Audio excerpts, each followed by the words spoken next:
I can't control my arms sometimes. My limbs are just kind of flying. Detroit Kool-Aid. Fired up. Y'all got Kool-Aid. I'm fired up. But with the Wake Up Woodward crew, he's actually a part of the family. Flannel Sam. Ask me about my wiener. Okay. Along with JB and KG. Wake Up Woodward gets you all of your Detroit sports talk. Every morning, 8 to 10 a.m. Live on Woodward Sports. A show for Detroit, by Detroit, with people from Detroit. Tell Siri to set an alarm, because it's time to Wake Up Woodward. The audience can, so I'm not gonna worry too much about it. KG probably does something. Hey, what up, yo, what people, up? man? Hey, Wake Up Woodward. You already know. We got the Carry Crusader shirt on, the Pistons hat on, and the victory shades. Because the Detroit Pistons, Flannel Sam, 114-113 victory over the Kings. That 3-0 on this to start this West Coast road trip. They've won 4 of their last 5. 13-12 in their last 25 games. They've moved up a spot in this playoff postseason position right now. Man. And you know what, man? I'm going to just say this real quick. Cade Cunningham, All-Star.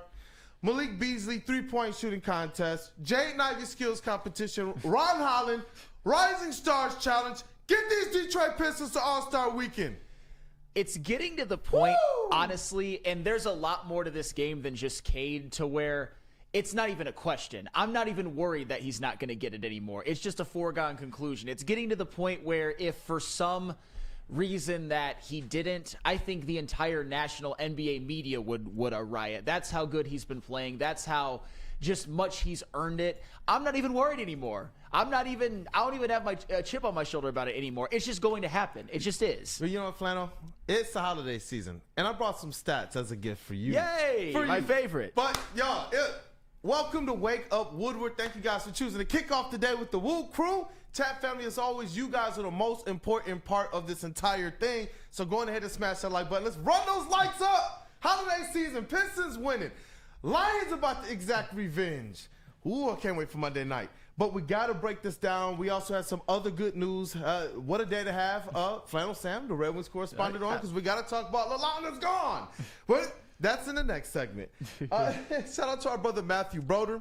Shout out to that dude Justin. Shout out to KG. We got Cavassier Chase in the building, holding it down in the TD booth. Shout out to Woodward Sports MVP JB Smooth as well, brother. Continue to enjoy that rest. I don't remember a time. It's very, very, very minimal when he gets a couple days off in a row. So I'm happy for you, brother. Enjoy that time. But let's jump back into these Pistons. We got Flannel Sam, our Red Wings correspondent, and hey, Detroit Kool-Aid, your credentialed Pistons reporter and writer for the network. And you know what? There was so much that was going on in that game, but we got to shout out Jaden Ivey, who came up clutch. He and Cade Cunningham as a backcourt, man, is something that I am ecstatic about their future. But for right now, look at what they're doing since he's come back from injury.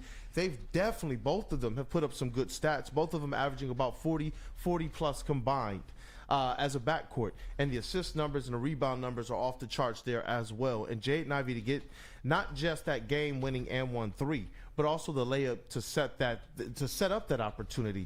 It was awesome to see from this young team who – you saw them have some issues in late game situations to start the season, but as of late, they have found a way to actually overcome.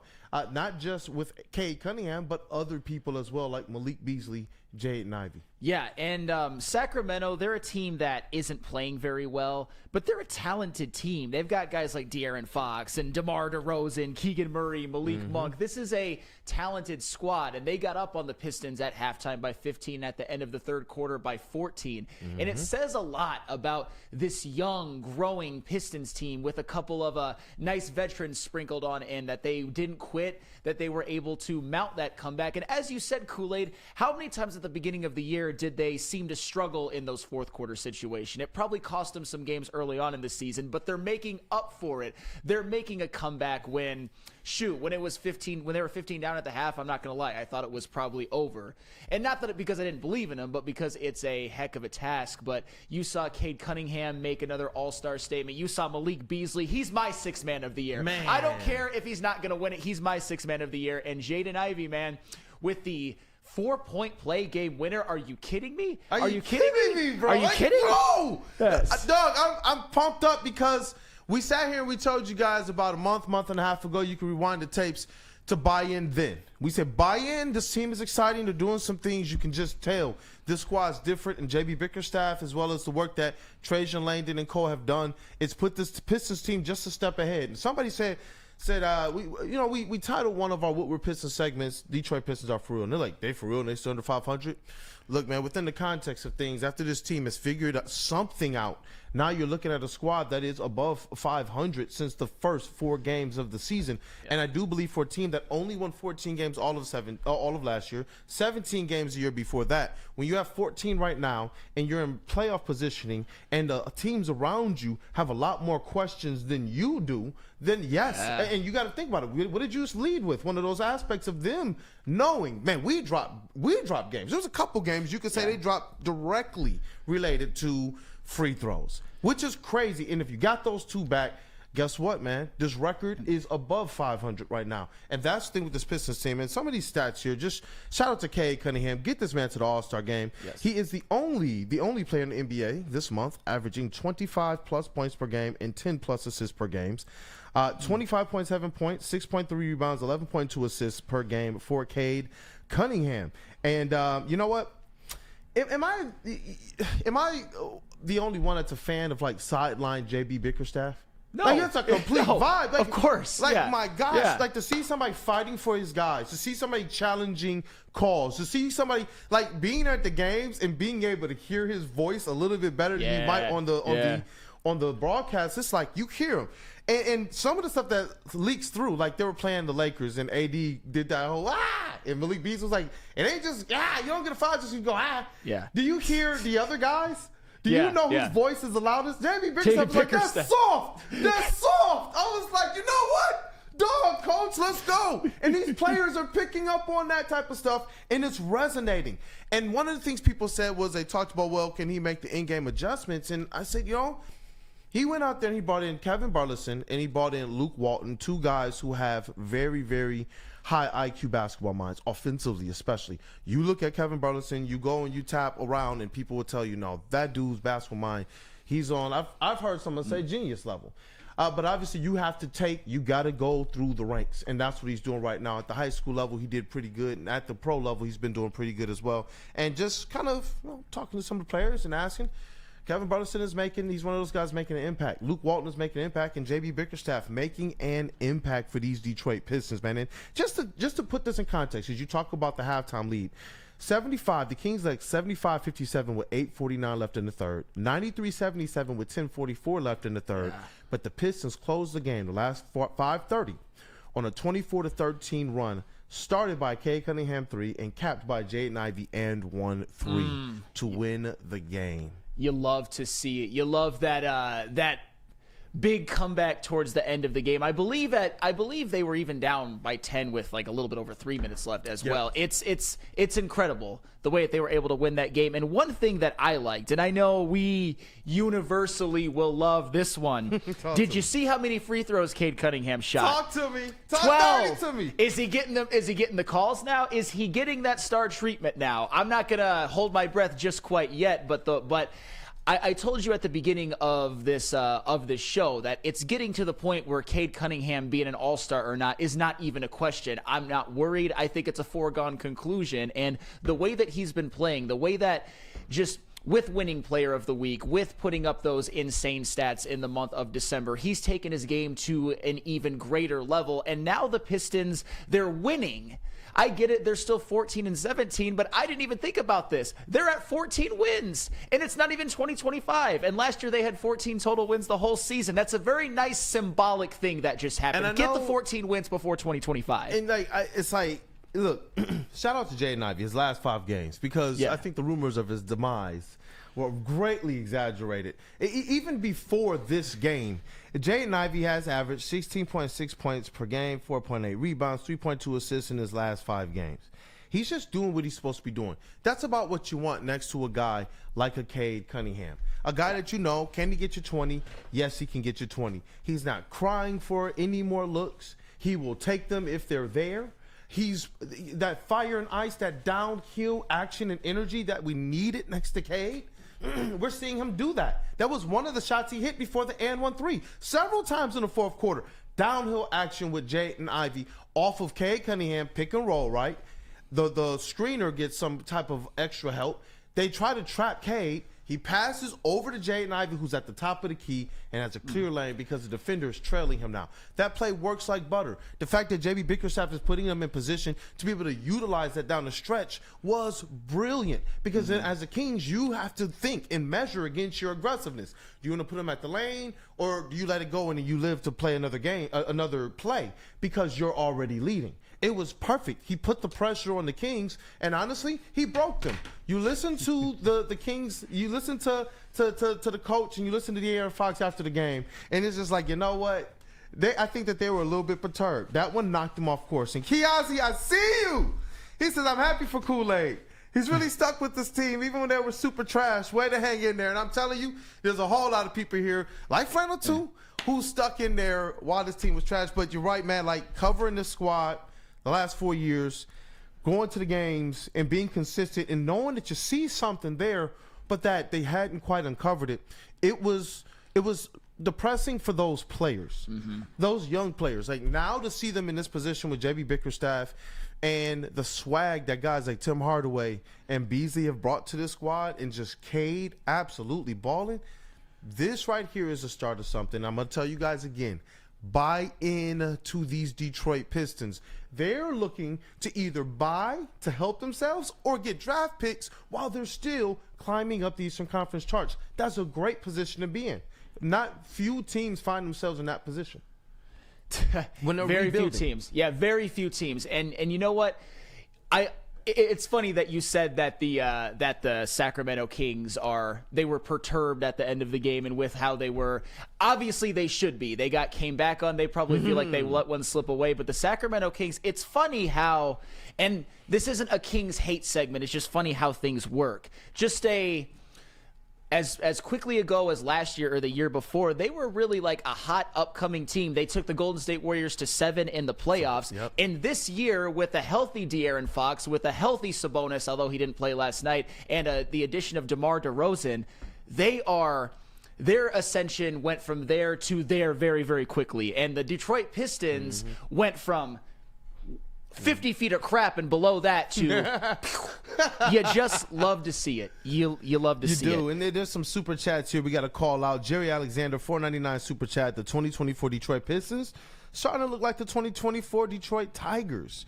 Dante 151, $1.99 super chat. The Cavs letting Bickerstaff go was a mistake. I mean, the Cavs are doing pretty good, but it's going to be interesting to see what happens around playoff time for them. Dante 151, another $4.99 super chat. The NFL needs to ban the Seahawks and the Bears from Thursday night games. Yeah. That sucked booty cheeks. Yeah. Also, what is wrong with the microphones? Go Lions.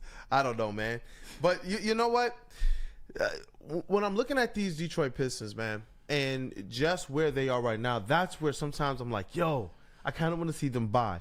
But if this is a team that can continue to kind of match up with these other squads that are going to be playoff caliber or at least have some decent talent on them, then do you just bide your time this year and see where they land and just accrue those picks and then put yourself in a position with cap space, especially in a couple years, a year or two from now, cap space, multiple first-round draft picks. Think about the players they will be able to be once Tobias Harris's contract comes off the books. That is the $1 million question, because we're seeing with this team, and shout out Stick, by the way, you're seeing Cade Cunningham and Jaden Ivey, at least on this West Coast trip, really blossom as a backcourt together. They've both played so well. Jaden Ivey has been hyper efficient, and you saw obviously what he did, hitting the game-winning 4-point play. You see someone like Malik Beasley, who has exceeded my expectations. I knew that he was going to be a three-point marksman. I knew that he was going to be a guy who would fit well with Cade, but when I say that he's my sixth man of the year, that's not an insane take, because he has been so well, because he had just another game where he had over 20 points and over 50% from three. So it does lead the question, how good can they be if they just stand pat? Are they a team that could maybe get to the 6th seed? Are they a team that's in the play-in? That's the possibilities are endless, and I think Trajan Langdon, he's somebody I trust to be smart about it. And it's that their team hasn't peaked yet. And you can say, well, other teams haven't peaked yet. Yeah, there's some teams like Milwaukee who are going to get it together. There's some teams like Philly who have the talent to get it together. But the other teams out there, they're not trying to peak. Minnesota, you look at Miami, and I know that there's some tug of war going on there, possibly between Jimmy Butler's agent and Pat Riley. And so I don't know how that's going to work out for their locker room. Generally, they pride and they are thriving on the fact that everything is in harmony and that Pat Riley and Spo's voices are the ones that carry and that the leaders carry out their voices. And so when you look at some of these other squads that are around, like Atlanta and Indiana, when I look at the fact that I believe Cade Cunningham is just better than their best players, that's just me. I believe Cade Cunningham is a better player than Trae Young. I believe he's a better player than Tyrese Halliburton. Yeah. I've stood on that for 2 or 2.5 years now. And a lot of y'all, like Weezy D313, some people might have been in that chat. So remember saying, bro, that's a wild statement. Not quite. Just like I get where KG's coming from when he talks about Cade and Grant Hill. When you just look at the player from the sheer just matter of talent, it's like, wow. But this is other thing that needs to be called out before we get into the next segment. Jalen Duren, 2 blocks, 2 steals. That's all I need from Weezy D313. He did finish the game, 13 points, 10 rebounds, 2 blocks, 2 steals. And just 2 personal fouls on the night, 3 or 4 from the line, and 5 of 8 from the field. And you know what? That needs to be a baseline. That needs to be a baseline for Jalen Duren. I feel like that needs to be something where we can count on him to be a 13-10, 15-9 type of guy, and you're going to go out there and get us at least 2.5 stocks per game, which is what over the last 25 games, Cade is averaging 2.5 plus stocks per game. You need that from Duren. And I think with Jalen Duren, we can all acknowledge that he played well last night, and he did his job. I'm not going to get too over praiseworthy yet. Jalen Duren is still at the stage where it's like, great, happy we won, happy you played well, do it again. If you're somebody like Jaden Ivey, I think this is a day where it can be a bit of a love fest. Obviously, with Cade Cunningham, that goes without saying. He's going to be our all-star. But Jalen Duren, he needs some consistency. He hasn't had it yet. I would love to see him by the end of the season at least average a double-double and at least 2 stocks. I mean, 2 stocks is actually on the low end. That's on the low end, but at least 2. And you know what? Just to back you up further on that point, with the consistency aspect of Jaden Ivey and just overall character that he's showing to have overcome whatever Monty tried to do to him, well, he showed during the last 15 games of last season this type of improvement was here to stay. And so when he started the season looking that same way, it was like dope. When remember, there was a couple little injuries that happened to him, and he played through some of them. Sometimes he would sit a game, then play through them, and it did mess with his efficiency a little bit. When he decided to sit out for a couple games, and you saw the Pistons, there was some where they looked okay in them, some where they didn't look okay. When he got back, he looked more healthy, more rested, and you can see it in his play overall. So definitely shout out to Jaden Ivey, man. Shout out to Cade Cunningham. This backcourt is one that when you look at the landscape of the East, I believe this backcourt they're going to be able to really stake their claim to the top backcourt rankings in the coming years. I really believe that. Hey, they have the potential. And it's funny, you mentioned the Pacers and Tyrese Halliburton. We're almost at the time now where we have to ask what's wrong with him, because he's fallen off. The Pacers, imagine if the Pistons actually finish above the Pacers in the standings. I think I would this desk would be moving without my hands. I will just say that's just another one of those feathers in the cap that would be really, really sweet. Right now, this is how the standings are. Pistons are 14-17, Indiana's 15-16. Indiana's 8th, Pistons are 9th. And just to put a little perspective in this, right? The Pistons are literally sitting just outside the traditional, the old time playoff spots when it was 1 through 8. So it's like, this is an incredible leap for them. I don't want to understate that right now. Through over 30%, you're approaching now the halfway mark of your season, and you're winning 45% of your games. At the last update, they were winning what? 40% of their games. This team is improving, and honestly, when I look at the landscape of the thing, you got Atlanta sitting at 7th. You have Indiana sitting at 8th. These teams sit respectively 1 and 2 games ahead of the Pistons, and Miami sits 2.5 games ahead of the Pistons. So that's what I'm saying. Behind them is Chicago, Brooklyn, Philly, Charlotte, Toronto, and Washington. You guys have yourselves a postseason team. They're all staying below. They're all staying below the Pistons. Yeah, all of them, every single one of them, because the Bulls are.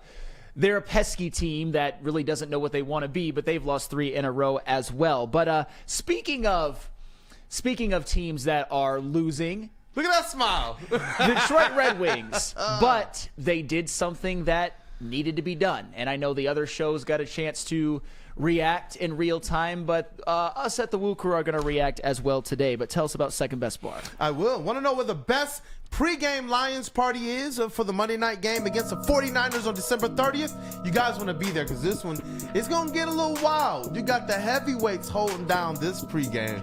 You can join us at Detroit's very own Second Best Bar, located at 42 Watson Street, for the ultimate fan experience. Enjoy some smooth Tullamore Dew Irish whiskey while catching the Woodward Sports pregame show. Only at Second Best Bar.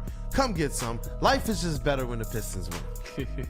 Stop searching for a vehicle and start finding one. Les Stanford Chevrolet Cadillac makes it easy. We harness the power of multiple dealerships and own the biggest selection of GM brands in the area to get you the car you need. With the Les Stanford Group, you'll have access to 4 different dealerships, providing you with more makes, more models, and more choices. We're connected to more than 1,000 vehicles, and with so many high-quality CPO vehicles available, you'll find new car quality at pre-owned prices. You can start and end your search at lesstanford.com today.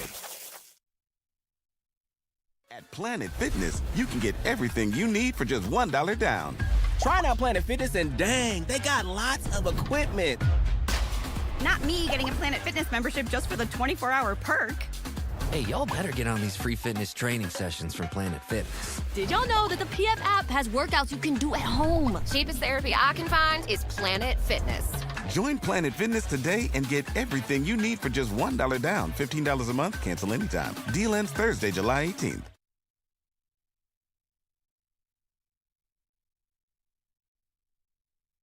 At Planet Fitness, you can get everything you need for just $1 down. Try out Planet Fitness and dang, they got lots of equipment. Not me getting a Planet Fitness membership just for the 24-hour perk. Hey, y'all better get on these free fitness training sessions from Planet Fitness. Did y'all know that the PF app has workouts you can do at home? Cheapest therapy I can find is Planet Fitness. Join Planet Fitness today and get everything you need for just $1 down. $15 a month, cancel anytime. Deal ends Thursday, July 18th. Love Woodward Sports? Love wearing clothes? Then you should be wearing Woodward Sports clothes. Check out our full line of merch at woodwardsports.com. Just click on Shop. We have all your favorite designs, like Dan Campbell kneecaps, Woodward Golf, and of course, our own logoed out merchandise. Men, women, infants, kids, all love Woodward Sports. Impress your friends. Impress your boss. Impress your dog. Buy Woodward Sports merch today.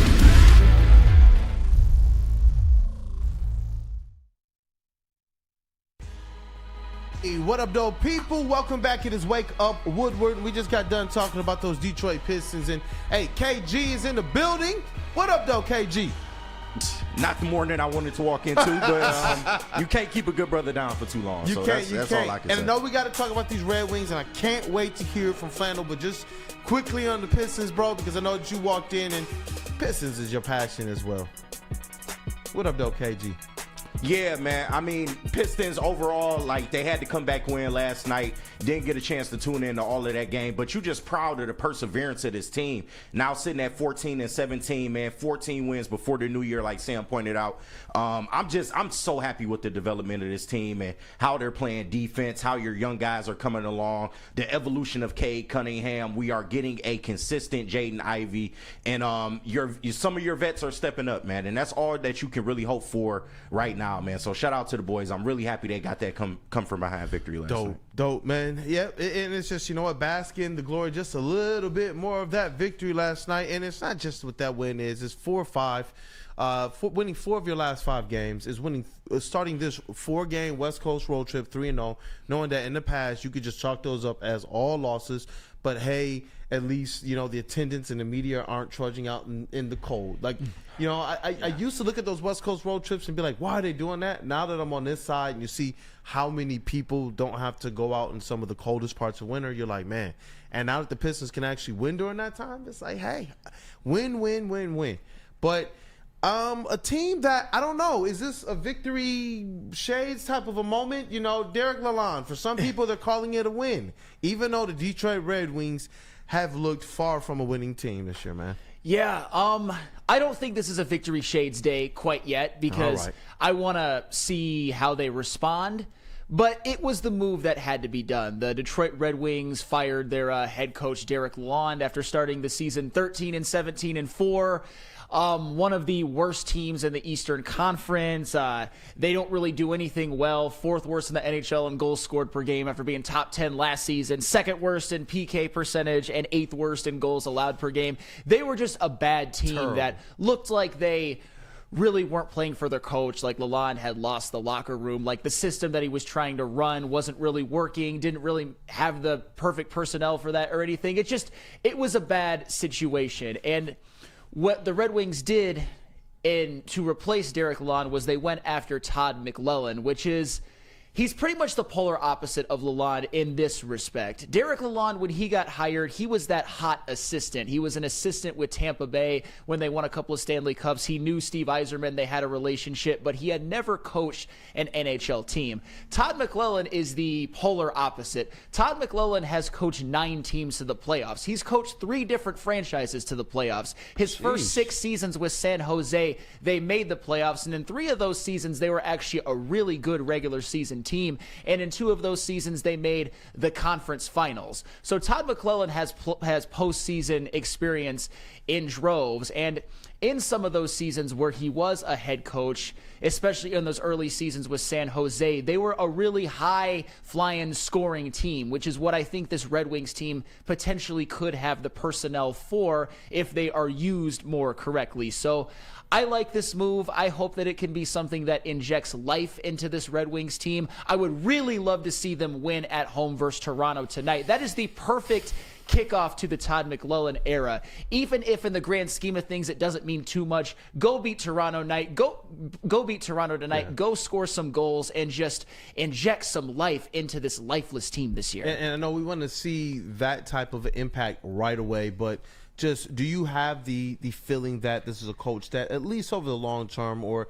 I don't know how long they expect this coach to be here, but do you expect him to make an impact beyond just kind of right now? Are you looking forward to this guy being one that can come in, instill a system, kind of have these players in a better position to succeed? I do. Okay. I think it was a big deal to hire someone with playoff experience. And very few coaches that you're going to get right now have been in more big games, has been in more big situations, have had as much regular season success as a Todd McLellan. And the thing is, too, one of the reasons why firing Derek Lalonde to me was so imperative, other than the fact that the Red Wings had kind of become a dumpster fire at this point in the season, is that I've said it before and I'll say it again, and puckheads know even better than me that firing a coach mid-season in the NHL happens all the freaking time. People, NHL teams cycle through coaches like we cycle through new clothes. It just happens all of the freaking time. And even last season, Edmonton fired their coach at the beginning of the season and then went all the way to the Stanley Cup with their new guy. And the St. Louis Blues in 2019 fired their coach midseason and won the Stanley Cup. So this is part of the NHL culture, which if this were the NFL, if this were Major League Baseball, the calls, I think, for Lalonde to be fired wouldn't be as loud, but it's like everybody does it. So, Stevie, you do it now. And they did. And shout out to them. And he could have waited until the offseason, which some people speculated maybe that's what's going to happen. But to do it right now tells me that this is a situation where Stevie, just to speculate, didn't believe that the players were responding anymore. That maybe Lalonde, his voice wasn't ringing. He had lost his locker room just a bit. And in that case, you got to do something. You have to change something, especially if you believe as a GM that you have acquired or at least put together a certain amount of talent to have at least better results than you do right now. Lalonde has gotten time. And now it's a situation where you want to see Lalonde be that. Now it's a situation where you want to see Yzerman act as if he's trying to put this team in a position to capitalize right now.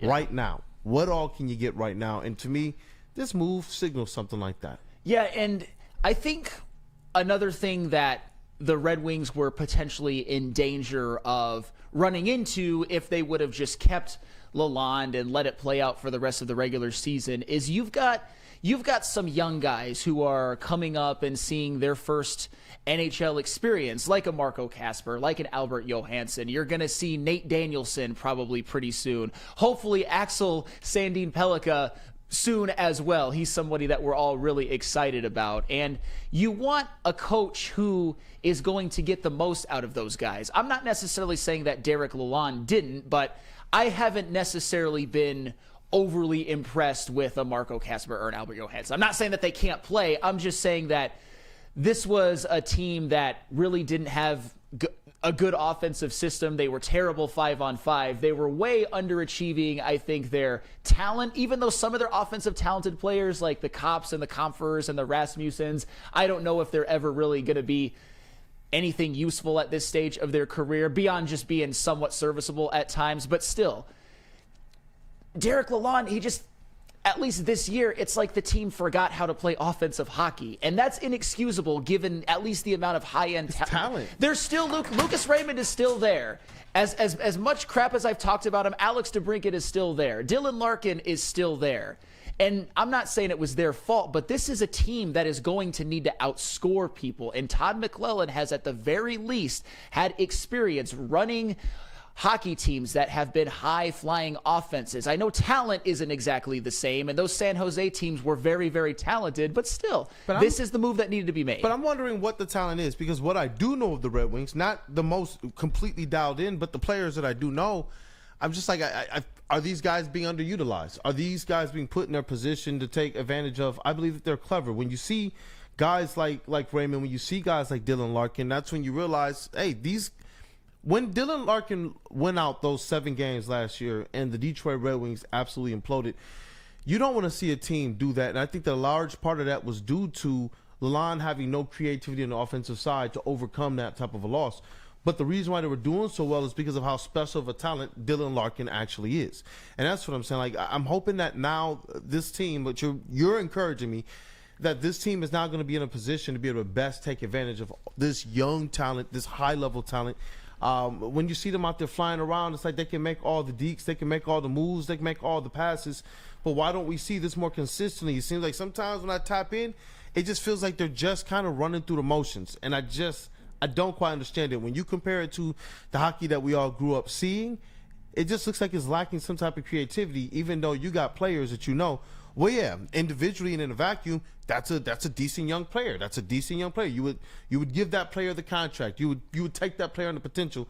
But then this coach right now just seems to be the one squandering it. And people have been saying it for not just now, but for years. Yeah, and well, at least for the time that he's been here. Because it's funny, it feels like Derek Lalonde has been here forever, but he really... This season and last. This season and last. But it's the NHL. That's what happens. Yeah.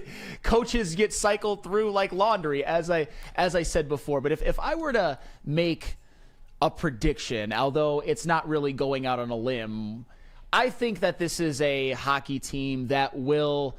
From here till the end of the season, they will be over 500. And that counts both like losses and overtime losses. I think they will be over 500. And I know I'm going out on a bit of a limb because they haven't shown really evidence that that's going to happen. But this is where I just hope that Todd McClellan can work some of his magic, that the locker room was truly lost by Derek Lalonde, and that the players will play harder for a new guy. And maybe they have some hope. I mean, the greatest evidence of all that the locker room was lost, and I understand that Simon Edvinsson was out, but you blew a home to the Montreal Canadiens, who are also under 500, and then you come home and you lose 4-0 to the mid-St. Louis Blues. That cannot happen. That's the type of moment, that's the type of stretch culminated by being shut out that makes it an absolute necessity that you need life injected into this team. And I believe they will get some life. Will that 500 and above finish be enough to get them to the playoffs? Time will tell. But I'm making a prediction based on what Todd McClellan has done, based on the talent that I still believe they have offensively, and based on a little bit of hope and please as a Red Wings fan. That's part of it. I'll admit it. That's part of it. But still. Listen. It's a good day. Jerry Alexander says, I'm calling it now. He's feeling more like you. He says there will be NBA and NHL playoff games at LCA this season. So I'm sure he believes that the Red Wings are going to be above 500 the rest of the way, and maybe that's enough to get them into at least the wild card spot, which is almost similar to what the Pistons situation is with the play-in. It would be awesome if they got in, and you know what? You know what's awesome about this is that I do believe that this Pistons team They absolutely, right now, with the adversity that they're having to overcome, with a new team that's learning to win on the fly, they're not even being given the time to gain that chemistry. Think about what that is in that play-in tournament for them. But they got to get there. Yes. Just like the Red Wings. They have an opportunity now. They have an opportunity. Hopefully they respond to this new coach. I love the way that you broke everything down about that, because I feel very, very confident about what this guy's track record is and how it can mesh with the talent that we have here. And before we go to break, I want to read this super chat from Dante151 and then go to Chase for his thoughts as well. Oh, yeah. And this is a 1999 from Dante151. You dog, you. Oh, yeah, here's another plus. Ivey's 4-point play was #1 in NBA's top 10 plays last night. Love to see that. So that has to count for something. And the new coach for the Wings has that no BS mentality on sloppy hockey play in games. And, hey, I love seeing Jaden Ivey #1 on top 10, and I'm excited about the Todd McClellan hire. But, Chase, what is your reaction? Lalonde out, Todd McClellan in. I almost went to the store last night and bought some Red Wings gear. I was so amped. Just reinvigorated me. Easy sent me a screenshot of myself sitting on the couch just with the word pain just from the other day. I was just like, damn. I remember that. Yeah, and it just perfectly embodies the emotion I felt about this team at the time. But this I feel like a breath of fresh air, man. We just got a second wind, and there's a lot of issues still with this team. I'm not going to say that just because we have a new coach, the script's going to flip. And yes, the St. Louis Blues were a cool story, but that was 6 years ago. A lot of time has passed since then. I'm hoping for some small improvements. Hopefully we can get guys like Comfort and Kopp to raise their level of play, maybe get closer to their contract that they've been signed to, and then hopefully our special teams as well. Our power play is 11th, which is our one saving grace on this team right now, but our penalty kill is 31st in the NHL. We need to beef that up. Hopefully, just our young defensemen play a little better, and we'll see some of the guys like Hull and Sherratt, improve their play as well. So, optimistic and excited. Yeah. Going to be tuning in a lot more. I already try to watch as many games as I can, but going to be paying a lot more attention now. So. Yeah, got a little bit more hope now. You feel like at least foundationally there's something to pay attention to. Yeah, it gives me more excitement for the season. I kind of felt like we were approaching last year's Pistons territory, where this might just end up seeming like a lost season, and hopefully the young guys don't get stunted too much. I feel like the writing was on the wall with Lalonde, and everybody knew he was gone after this year. The fact that we just ripped off the Band-Aid, I appreciate that, and I'm happy. I never wavered in my belief with Stevie. I was disappointed with the team, but yeah, I'm happy to still be right there behind the ship. And that was where I was getting at with my question to you earlier. It's we see the impact now that JB Bickerstaff is having. It's how much improvement can you have from one team? Well, we're seeing a great example of just having the right coach to put a young team in the right position to be able to best utilize these young players. Even a guy like Marcus Sasser, who, when you look at his game last night, a couple big plays in that fourth quarter. And that's what I'm hoping with the Red Wings now. You have a coach that can have a drastic impact by just doing the basics better. That's what JB Bickerstaff has done. No. That's what Dan Campbell has done. He plays aggressive, but that's what I'm hoping that we see that type of impact. We do need to temper expectations a little bit too. We do have a stretch of 14 games. Our next 10 are we have I think a decent winnable stretch, but we're gonna go on the road here and for a 4-game stretch. It's gonna be pretty tough. So. These first 14 games or 15 games with McClellan, they're going to tell us a lot on how the team responds to having a new coach in the locker room. No, Chase, you're right. When I said above 500 finish to the season, I did give the caveat. One of my criterias was please and hope. Yeah. There was some tangible things. I think they're going to be improved, but that is aggressive by my standards for sure. 4 teams in the playoffs calling for it. Hey, Pistons it's and Red not Wings impossible. Get there, then that's a calendar It's not impossible. season. Yeah. I'm much more confident in the Pistons making it still than the Red Wings, but I'm more confident today than I was yesterday in the Red Wings, and that's what firing a coach and reinvigorating life into a team, that's what it's designed for. Teddy Two Gloves is back in town. Yes, he is. We got to talk about what that means, bro. We do. Oh, man. Let's get to this next segment, chat family. I want to be able to continue to get you guys' thoughts on both the Pistons and the Red Wings. Is it all roses for you now? Do you believe both these teams will wind up in postseason? How you feeling about the coaches right now? Obviously, the Pistons, we have 30-plus games, and with the Red Wings, it's a guy that's coming in with some experience as well. But I think it's TLB time. TLB. B. Talk Lions, bitch. There we go. Yes, absolutely we can do less Stanford. Are you overdue for a new car? Beat the holiday rush and get an amazing deal from Les Stanford Chevrolet. Right now, a Blazer EV 2LT with all-wheel drive is only $149 per month. Or check out the Equinox EV LT for only $169 per month. Get to Les Stanford today or click on the QR code on the screen and check out our massive inventory. Don't forget Les Stanford has Cadillac, Buick, and GMC as well. Les Stanford in Dearborn and Ferndale, lesstanford.com. And can we do Taller, your local laundry? Oh, yeah, absolutely. Let me make sure my mic's on. Yeah, Taller, your local long drink. A deliciously grapefruit puree blend of the gin-based cocktail produced locally here in Holland, Michigan. You can pick it up at your local liquor store, Meyer, Total Wine, and more. Make sure you check out Taller from New Holland, your local long drink. How do people feel about getting a Planet Fitness membership for $15 a month? How do they like working out in a clean and spacious gym that's filled with equipment for every workout? And how about free fitness training in the judgment-free zone that leaves them feeling energized all day long? Join Planet Fitness today with the free PF app, online or in club, and start getting that big fitness energy for $15 a month. The Super Bowl parade in Detroit will be one for the record books. Detroit just does it different. Woodward Sports, your official Super Bowl or Bust Lions network. No one gives away more cash and prizes than Woodward Sports. You don't believe us? Here's our latest $10,000 winner.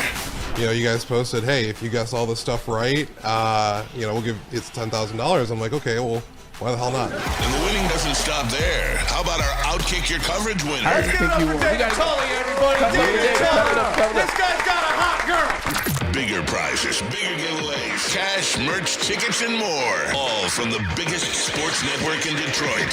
No one does it bigger and better than Woodward Sports. Make sure you're following, liking, subscribing on Instagram, Facebook, X, and YouTube for your chances to share in the winning. From Detroit's #1 sports network, Woodward Sports. Are you tired of wearing the same old Detroit sports merch? It's a new era in sports wearables. New designs, amazing apparel, and the ultimate swag. Check out Woodward Sports gear at woodwardsports.com and click shop. Hoodies, tees, hats that are guaranteed to turn heads. Get the latest designs today at woodwardsports.com. Go ahead and click shop. People, we are back. It is Wake Up Woodward. Going ahead and smash that like button for the WUW Crew. And, we got to talk about the Lions right now because they signed one Teddy Bridgewater fresh off of a state high school championship. Yeah. He was a coach. Now he's back here with the Detroit Lions as a backup quarterback as they are preparing this final, I call it a final ascent to the Super Bowl. They have a couple games that they have to handle first to lock up the #1 seed as well as the NFC North Division title. And I can't wait. I hope that they hang another banner and send a copy of that presentation to Gutekunst over with the Green Bay Packers, who had some things to say about it.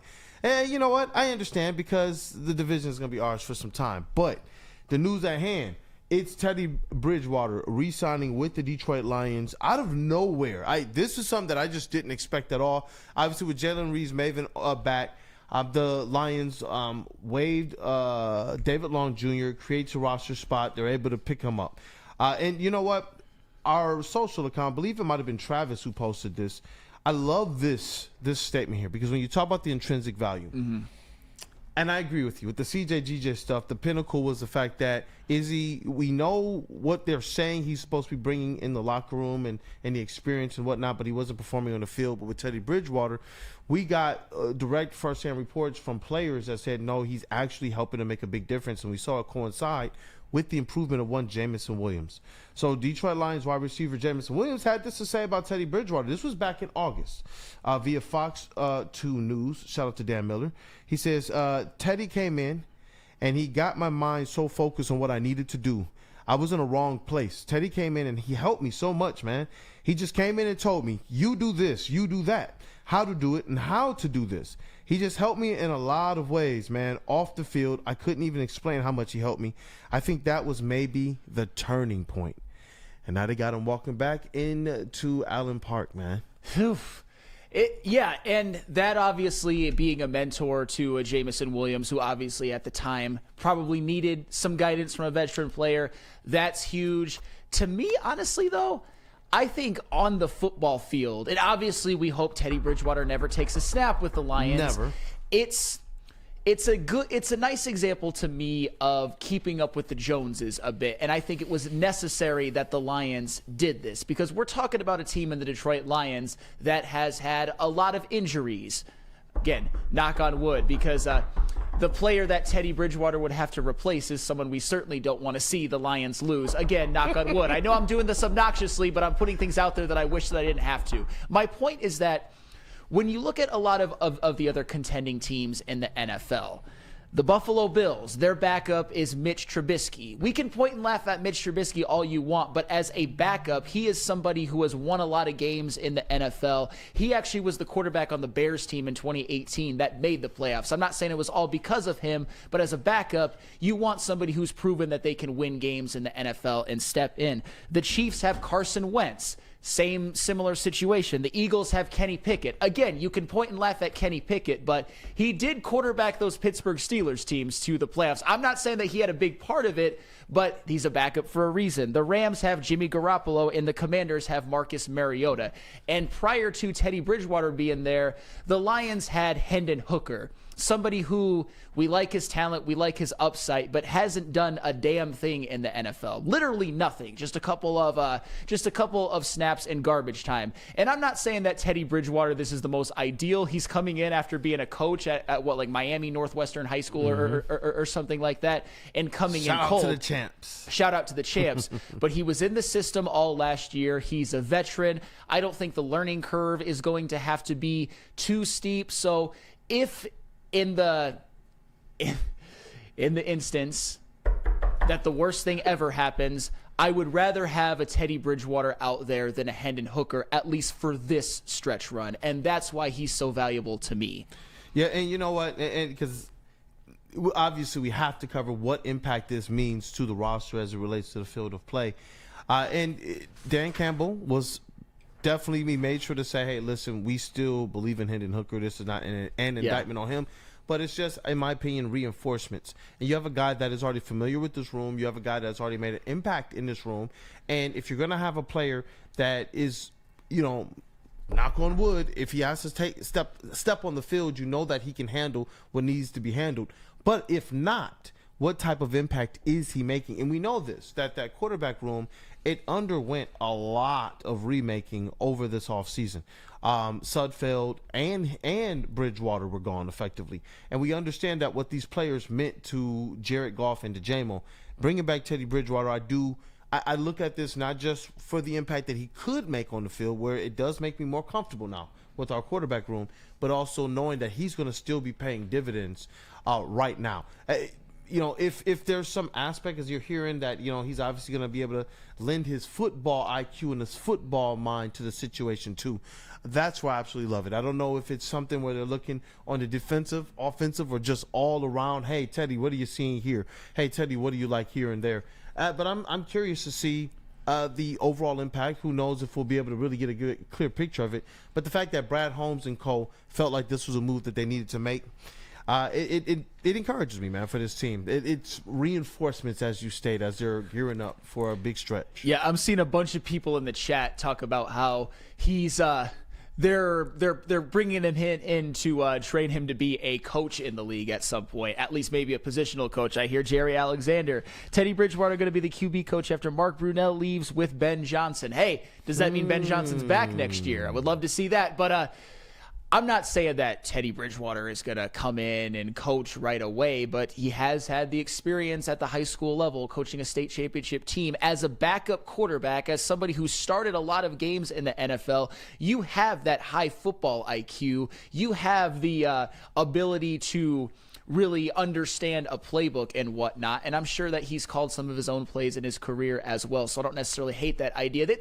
There's nothing negative you can say about them bringing Teddy Bridgewater in, because it's going to be cheap. We hope that he doesn't play. We know what he provides as that backup quarterback mentor type. We also know that in a situation where you need him for a drive, which I hope we don't, I'd rather have Teddy Bridgewater out there than Hendon Hooker at this stage right now, because as I said before, Hendon Hooker has done nothing in this league. Teddy Bridgewater has at least started multiple seasons. And 313 Thug Boss, I see you said when Dan Campbell wants you, it means something. Yeah. And you know what? When you talk about being a coach, who knows what the exact process is when you're going from player to coach? But I know one person who has had some pretty good success with that is Dan Campbell. And so if Dan Campbell is calling him in, and he's going to, and if that's the thing, because I'm kind of hearing that too, that the push or the notion is down the road to be a coach. I don't know exactly what position. I guess quarterback coach is natural, but they're going to have some changes offensively if and when Ben Johnson, please don't leave, but when he leaves. That's appropriate. And you start to hear the rumors of the Jets and their flirtation from afar with Aaron Glenn as well. So there's going to be some changes pretty soon, and that's a sign of a good team. That's just what it is, a good team and a good, well-run organization.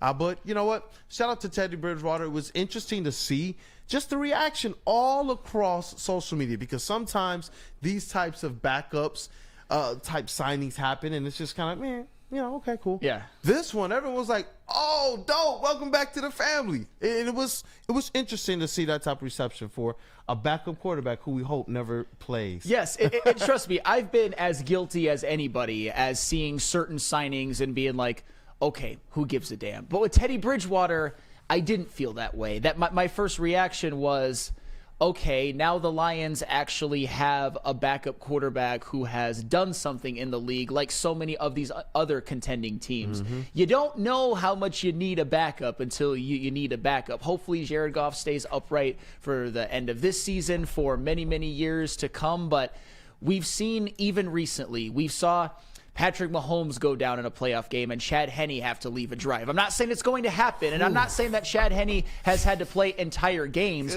but it's happened in 2 separate postseason games, so you just never know. And Teddy Bridgewater, it's important having that big game experience. I believe he's started in the playoffs as well, if my memory serves me correct. So that's big for a backup.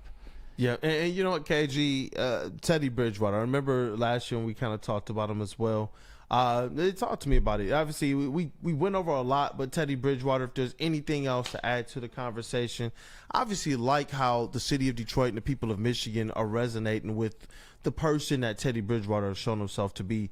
And as it relates to this other angle as potentially a future coach, you know what? I'm not against it at all, especially knowing that he's been one of the guys that our own players have said, you know what, he's helped me in my career.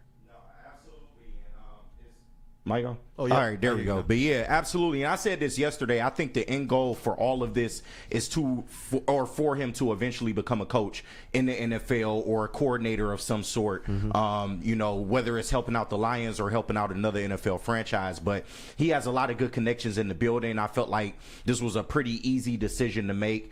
They wanted to make sure that they have an insurance policy for Jared Goff, so I can't blame him for that. Although Teddy Bridgewater is kind of rusty, maybe a little bit washed, but you like the leadership, because his first stint here, like you said, he was helping Hendon Hooker, he was helping J-Mo, he was pretty much on the sideline holding that clipboard and doing a damn good job at it, man. So I just hope he can bring that same level of leadership here. A lot of people in the building seem to like him, so I think it's a seamless fit. Hopefully he doesn't play, we all know that, but if he does have to play, I think you would be a little more confident knowing that he has so much NFL experience rather than a Hendon Hooker who, you know, you're throwing him into a playoff situation and it's feast or famine for somebody like that. So shout out to Teddy, man. I think he'll be great here. And when we talk about that, kind of like those intrinsic players, those motivators and such, one of those guys who is going to do it on the field as well. Jalen Reeves-Maybin. Yeah. On the way back, you talk about reinforcements, and to start the year, he was a special teams captain, but we also know that he has moonlighted as a linebacker where they desperately need some help, especially they just let go of David Long Jr., who he didn't play necessarily the best, but I think for what we needed, I thought that he just did his job. And so now to have kind of Jalen Reeves-Maybin, his return, it's intriguing to see because it's going to be something where his impact is more than just special teams now. But he's on the way back, man. Can't wait to talk about it in this next segment. People, get your thoughts in the chat. Teddy Bridgewater, Jalen Reeves-Maybin, the Detroit Lions down the stretch here. It's looking like the further they extend their season, the more and more reinforcements they're going to get back. Yes. And you know what? Woe to those teams there. But like we keep saying, got to just get there. Got to get there, man. Yes, sir. Can you tell us about Planet Fitness, Sam? Absolutely. Planet Fitness that fits your budget with over 50-plus Metro Detroit locations. You know, if you want to get the cheapest membership, you can get it for $15 a month and work it at your home Planet Fitness, or you can upgrade to the Black Card to get access to all Planet Fitnesses across the country. So whether you want to actually keep your New Year's resolutions and get jacked for that, or if you're just pre-prepping till Beachbody season, which in a lot of ways is one and the same, you should get in the gym for that immediately starting today. But it's Planet Fitness, where your fitness is essential. The Great American Chevy Week is back and bigger than ever at Feldman Chevrolet. Choose from the largest inventory of award-winning Chevys, all priced to move for the biggest week of the year. Get this 2024 Silverado for only $213 a month, or this 2024 Equinox for as low as $249 a month. Feldman takes the Great American Chevy Week to another level. Feldman Chevrolet, Michigan's #1 Chevy dealer. Love Woodward Sports? Love wearing clothes? Then you should be wearing Woodward Sports clothes. Check out our full line of merch at woodwardsports.com. Just click on Shop. We have all your favorite designs, like Dan Campbell kneecaps, Woodward Golf, and of course, our own logoed out merchandise. Men, women, infants, kids, all love Woodward Sports. Impress your friends. Impress your boss. Impress your dog. Buy Woodward Sports merch today. No one gives away more cash and prizes than Woodward Sports. You don't believe us? Here's our latest $10,000 winner. You know, you guys posted, hey, if you guess all this stuff right, you know, we'll give it's $10,000. I'm like, okay, well, why the hell not? And the winning doesn't stop there. How about our Outkick Your Coverage winner? Let's give it up for David Tully, everybody. David Tully. This guy's got a hot girl. Bigger prizes, bigger giveaways, cash, merch, tickets, and more. All from the biggest sports network in Detroit. No one does it bigger and better than Woodward Sports. Make sure you're following, liking, subscribing on Instagram, Facebook, X, and YouTube for your chances to share in the winning. From Detroit's #1 sports network, Woodward Sports. Hey, Detroit on game day. Wake up with Woodward in Maine, your source for all the insider information on the defending NFC North champions, your Detroit Lions. With insight from Detroit sports media legend Terry Foster and rising star Matt Broder. Get ready, Detroit, every Sunday, 8 to 9 a.m. Woodward in Maine, brought to you by Tangerine Space Machine, Tully, your local long drink, Sabbath Coffee, and Tullamore Dew Irish Whiskey. And then, of course, you have to move on to the New Holland Brewing Company Lions pregame show, hosted by these two extraordinary gentlemen right there. That was Stick during Jaden Ivey's game winner last night. Although the only thing that would have been louder is if Cade Cunningham would have missed, so we could come in victory lap. But every game day, Neil Rule and Sean Belegian bring you the best Lions pregame show, Sunday 10 a.m. to noon on Woodward Sports, live at Second Best Bar in Detroit. The latest injury reports, fantasy sit and starts, and the inside scoop on your Detroit Lions. Join us for every Sunday home games live at Second Best Bar in Detroit, your official guide to Lions game day on Detroit's #1 sports network, Woodward Sports. Brought to you by Tangerine Space Machine, Tully, your local long drink, Sabbath Coffee, Tullamore Dew Irish Whiskey, and Les Stanford Chevrolet. Hey, and we are back. It is Wake Up Woodward, and we're talking about them Detroit Lions. They got a game against the 49ers in which I believe they're just going to handle business. And they got some reinforcements on the way back. Jalen Reeves-Maybin, who practiced a couple times when they got his practice clock started, but he wasn't quite ready to go against the Bears. And you know what? They've had a kind of rotation of linebackers or players to in schemes and looks to try and make up for the fact that they lost Malcolm Rodriguez for the year. that they've lost Alexander only for an unspecified amount of time, but he is supposed to return this season, potentially for the last game of the season. But you would hope that he can get some more rest and you can utilize him in the playoffs. But to get Jalen Reeves-Maybin back, who started the season as a special teams captain, and now that you need some help, because Jack Campbell's been doing his thing, but he needs a little bit of help there. You get the veteran Jalen Reeves-Maybin back. Not saying that this guy's going to go out there and beat Alexander Lalonde, but to have a guy who understands and knows your system, to go out there and have a guy that is considered one of the leaders of your team that's returning right now, I believe that is absolutely huge, especially when you consider the alternative is David Long Jr. or somebody else off the scrap heap. Yeah, and you see David Long Jr. and Quan Alexander getting basically told like being bid adieu.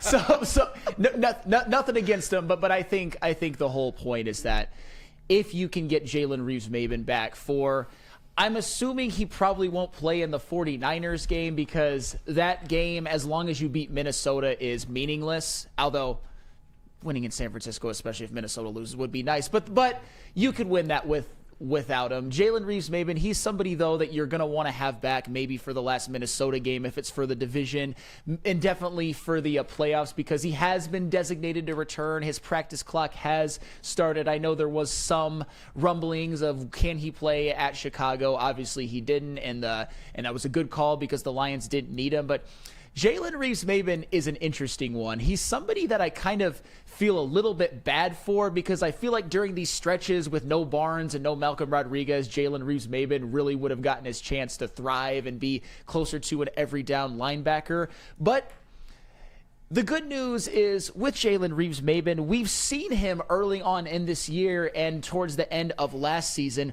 really get some more playing time at linebacker. We know what he does as a special teams guy. He was a second-team All-Pro last year as a special teams guy. He was a Pro Bowler as a special teams guy. But just in the beginning of this season, in weeks 3 through 9, which was 6 games and the bye week, he played double-digit snaps on every single one of those games on defense, and the Lions were 6-0, and they had some pretty nice defensive performances during that stretch as well, giving up 13 to Arizona, 9 to Dallas, 14 to Tennessee, and 14 at Green Bay. And in weeks 4 through 8, say what you want about this website, but his PFF score was very, very good. I will just say that in weeks 4 through 8. So Jalen Reeves-Maybin can play. And you also saw him last year down the stretch during weeks 13 through 18, and even in the first couple of rounds in the playoffs, really play big and step up in some big games. I thought he was fantastic in the playoffs against the Rams and against the Buccaneers, where he had 4 tackles and a half a sack. He was very good. He had 6 tackles at New Orleans in that big game,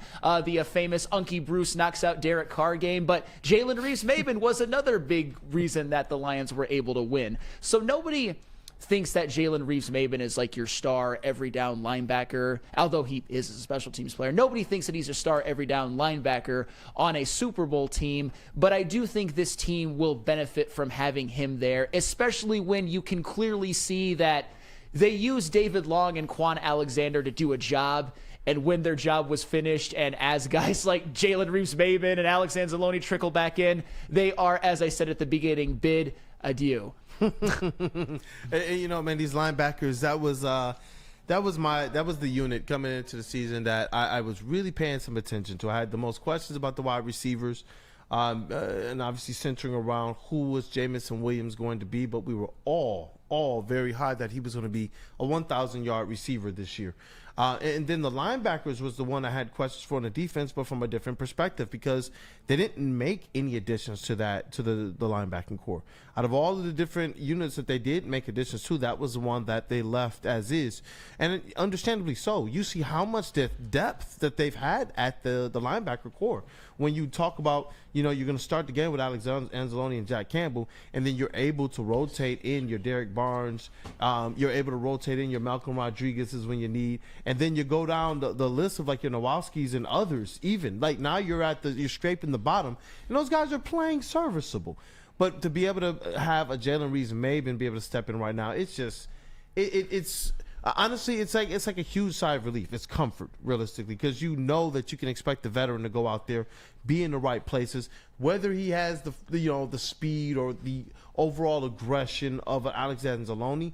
I trust him, whether it's in coverage or running up to try and stop the run. Yeah, he's been pretty good against the run his entire career, and that's what Lions defensive players do. But I just thought it was interesting when I tuned into Ermanni and Edwards how he's been somewhat of the forgotten man as somebody who could come back and really impact this team. And you see a Sticks quote right there. That's a big addition to the defense and this team when Jalen Reeves-Maybin comes back. And just not to even discredit him, but just the fact that he can competently play linebacker, even if it's in small spurts, will help a team that is very injury depleted. But as I said before, as I said at the beginning of this season and towards the end of last year, it wasn't as an every down player, but he played really well at times, really well, especially, in my opinion, the best game he's ever played as a pro was that divisional round game against Tampa Bay, where he had to step up big.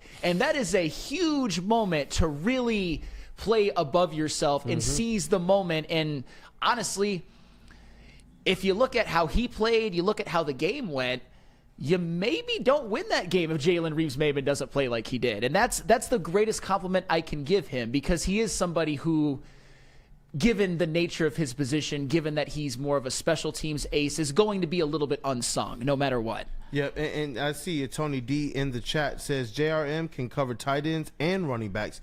And that's where just part of me is just hoping where the Lions defense to me gets a little bit exposed is not necessarily with the running quarterback, because we've seen quarterbacks go and get 60, 70 rushing yards and the Lions still win pretty comfortably. But it's when they break the containment and they're able to make big play after big play after big play while staying safe. Quarterback hits and the sacks are being low. That's what we saw Josh Allen be able to do, and he's special. Yeah. This is where I'm hoping a guy like Jalen Reeves-Maybin, is he able to play a little bit more effectively in those play actions, or when the quarterback breaks containment and then the running back versus the linebacker, are you able to make just one or two plays? When you think about that Bills game, there was one or two times they went for it on third and longs or fourth and shorts with the pass, and they were able to convert. And that's where, to the running back, to Ty Johnson. And that's where I'm hoping that, as these teams down the stretch, they're going to be looking for, what does work against this Detroit Lions defense? That's where I'm hoping Jalen Reeves-Maybin can come up very, very big in those types of plays. Both, obviously, stopping and running is something that you feel comfortable with, but in coverage, that's where I'm hoping that he can be a big, big help, that we see that impact right away. Certainly hope so. And you know what else I hope? I hope that next week, maybe around Wednesday or Thursday, Wednesday is going to be New Year's, but just in one of those days, we can have this exact same conversation, except replace Jalen Reeves-Maybin with Alex Anzalone. Not calling for it just yet, but there have been rumblings about the Minnesota game. Although, if it is a meaningless game, I certainly don't want Anzalone to play in that one. Yep. But the point is that we might be having this same discussion with a lot of guys as the Lions continue to hopefully advance in the playoffs, like the Anzalones, the Hutchinsons, the Carlton Davis. But Jalen Reeves-Maybin, again, more unsung, not going to be your star, but given the linebacking room, given no Barnes, given no Malcolm Rodriguez, Jalen Reeves-Maybin is going to be a big addition when he comes back. And Steve Wilds asks, is it possible Barnes will be back? I keep hearing about it, but I haven't. Yeah, I've heard like very passive things. Wait, Barnes could be back? I don't know why I thought he was just out for the season. I haven't heard anything lately. Man. See, the last thing you see from him on the ESPN website is a month ago, he's not ruling out a return from injured reserve later this season. So that's, take that with a grain of salt, if you will. But man, Derek Barnes would be that would be clutch. Well, that would be so clutch. Well, that's what's so unfortunate for Jalen Reeves-Maybin, because with Derek Barnes missing all of these games, with Malcolm Rodriguez missing a couple with a high ankle sprain, and then of course what happened with his unfortunate torn ACL, Jalen Reeves-Maybin would probably get his most run at linebacker since 2021 if he had stayed healthy. But he was one of the many defensive players that did not. But speaking of healthy, more systemic-wise, the Lions are a lot healthier than another organization that also has a quarterback having an MVP caliber season that is wasting it. Kool-Aid, you put me onto this topic early on in the week, and we are going to talk about it. Oh, yeah. We're going to talk about the differences between good organizations and bad organizations. I like this one, man. But Flannel, can you give me KDK law? yes, that is exactly where I was going to go. But thank you. Divorce. Shout out Chris Buddy. Dealing with divorce, child custody, visitation, or other family law issues. Kevin and Catherine at KDK Law in Birmingham will have your back. With 10 plus years of experience and 24/7 availability, scan the QR code on the screen or call 248-971-0476. Say Woodward Sports sent you and KDK will pay your filing fee. KDK Law, they've got your back. How do people feel about getting a Planet Fitness membership for $15 a month? How do they like working out in a clean and spacious gym that's filled with equipment for every workout? And how about free fitness training in the judgment-free zone that leaves them feeling energized all day long? Join Planet Fitness today with the free PF app online or in club and start getting that big fitness energy for $15 a month. Stop searching for a vehicle and start finding one. Les Stanford Chevrolet Cadillac makes it easy. We harness the power of multiple dealerships and own the biggest selection of GM brands in the area to get you the car you need. With the Les Stanford Group, you'll have access to 4 different dealerships, providing you with more makes, more models, and more choices. We're connected to more than 1,000 vehicles. And with so many high-quality CPO vehicles available, you'll find new car quality at pre-owned prices. You can start and end your search at lesstanford.com today. Love Woodward Sports? Love wearing clothes? Then you should be wearing Woodward Sports clothes. Check out our full line of merch at woodwardsports.com. Just click on Shop. We have all your favorite designs, like Dan Campbell kneecaps, Woodward Golf, and of course, our own logoed out merchandise. Men, women, infants, kids, all love Woodward Sports. Impress your friends. Impress your boss. Impress your dog. Buy Woodward Sports merch today.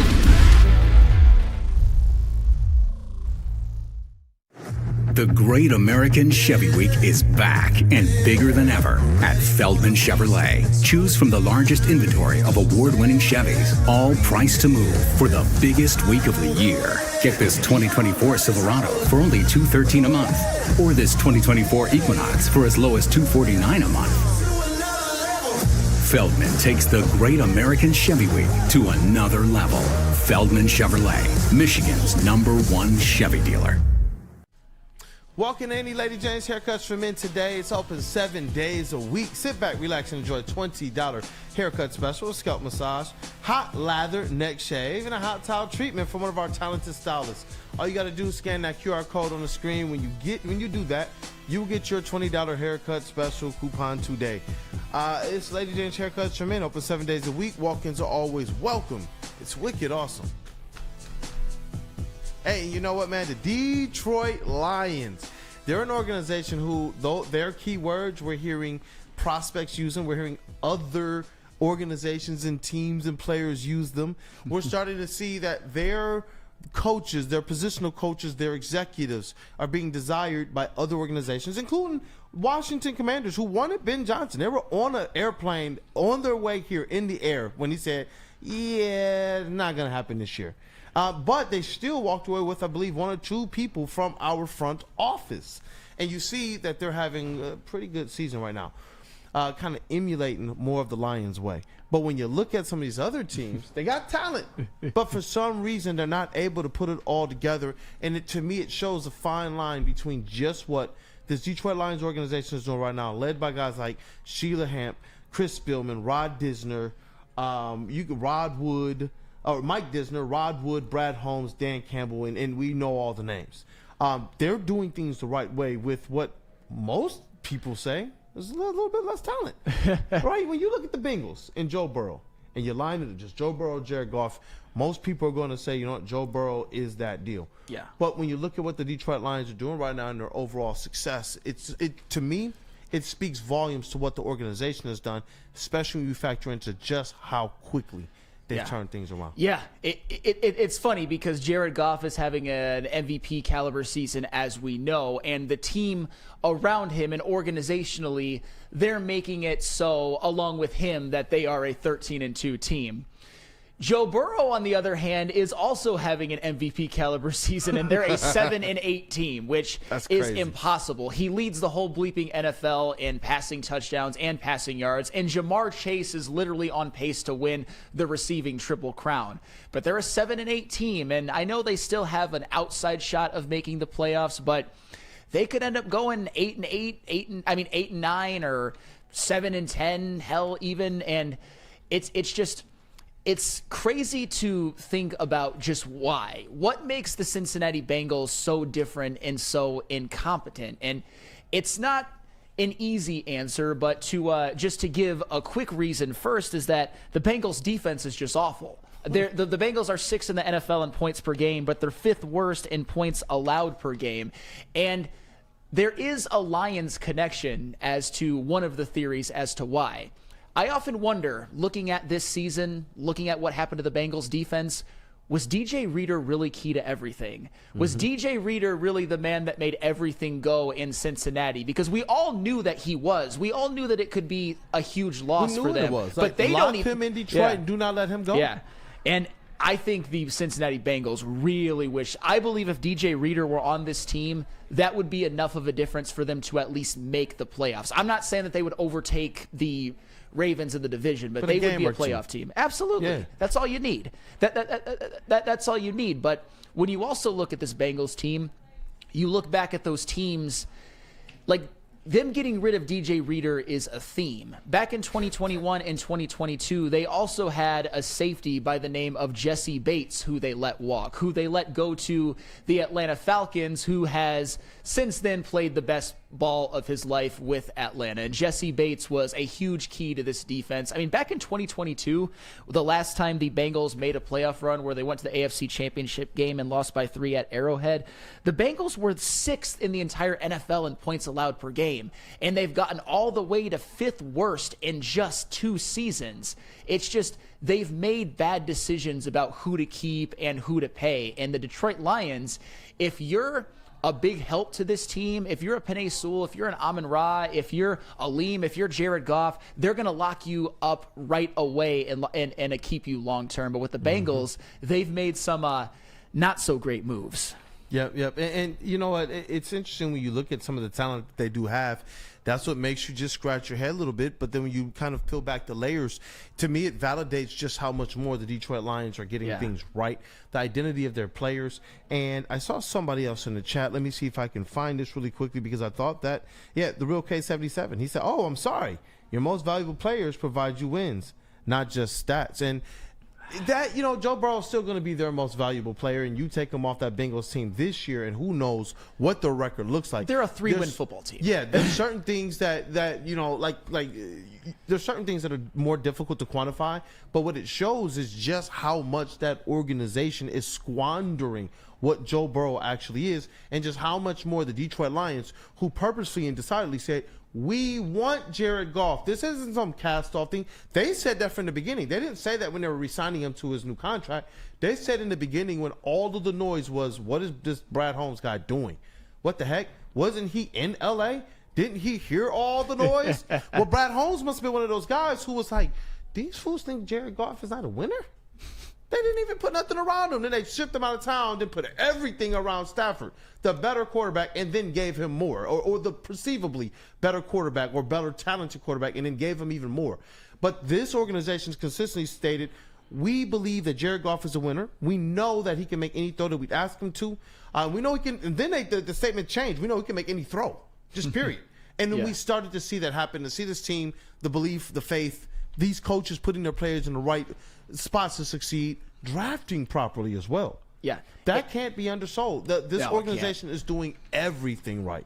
And it's funny because when you look at the Cincinnati Bengals, too, you can, of course, point to their offensive line, how in the 2021 season, Joe Burrow was the most sacked quarterback in the NFL. In 2022, he was top 10. This year, he's top 10.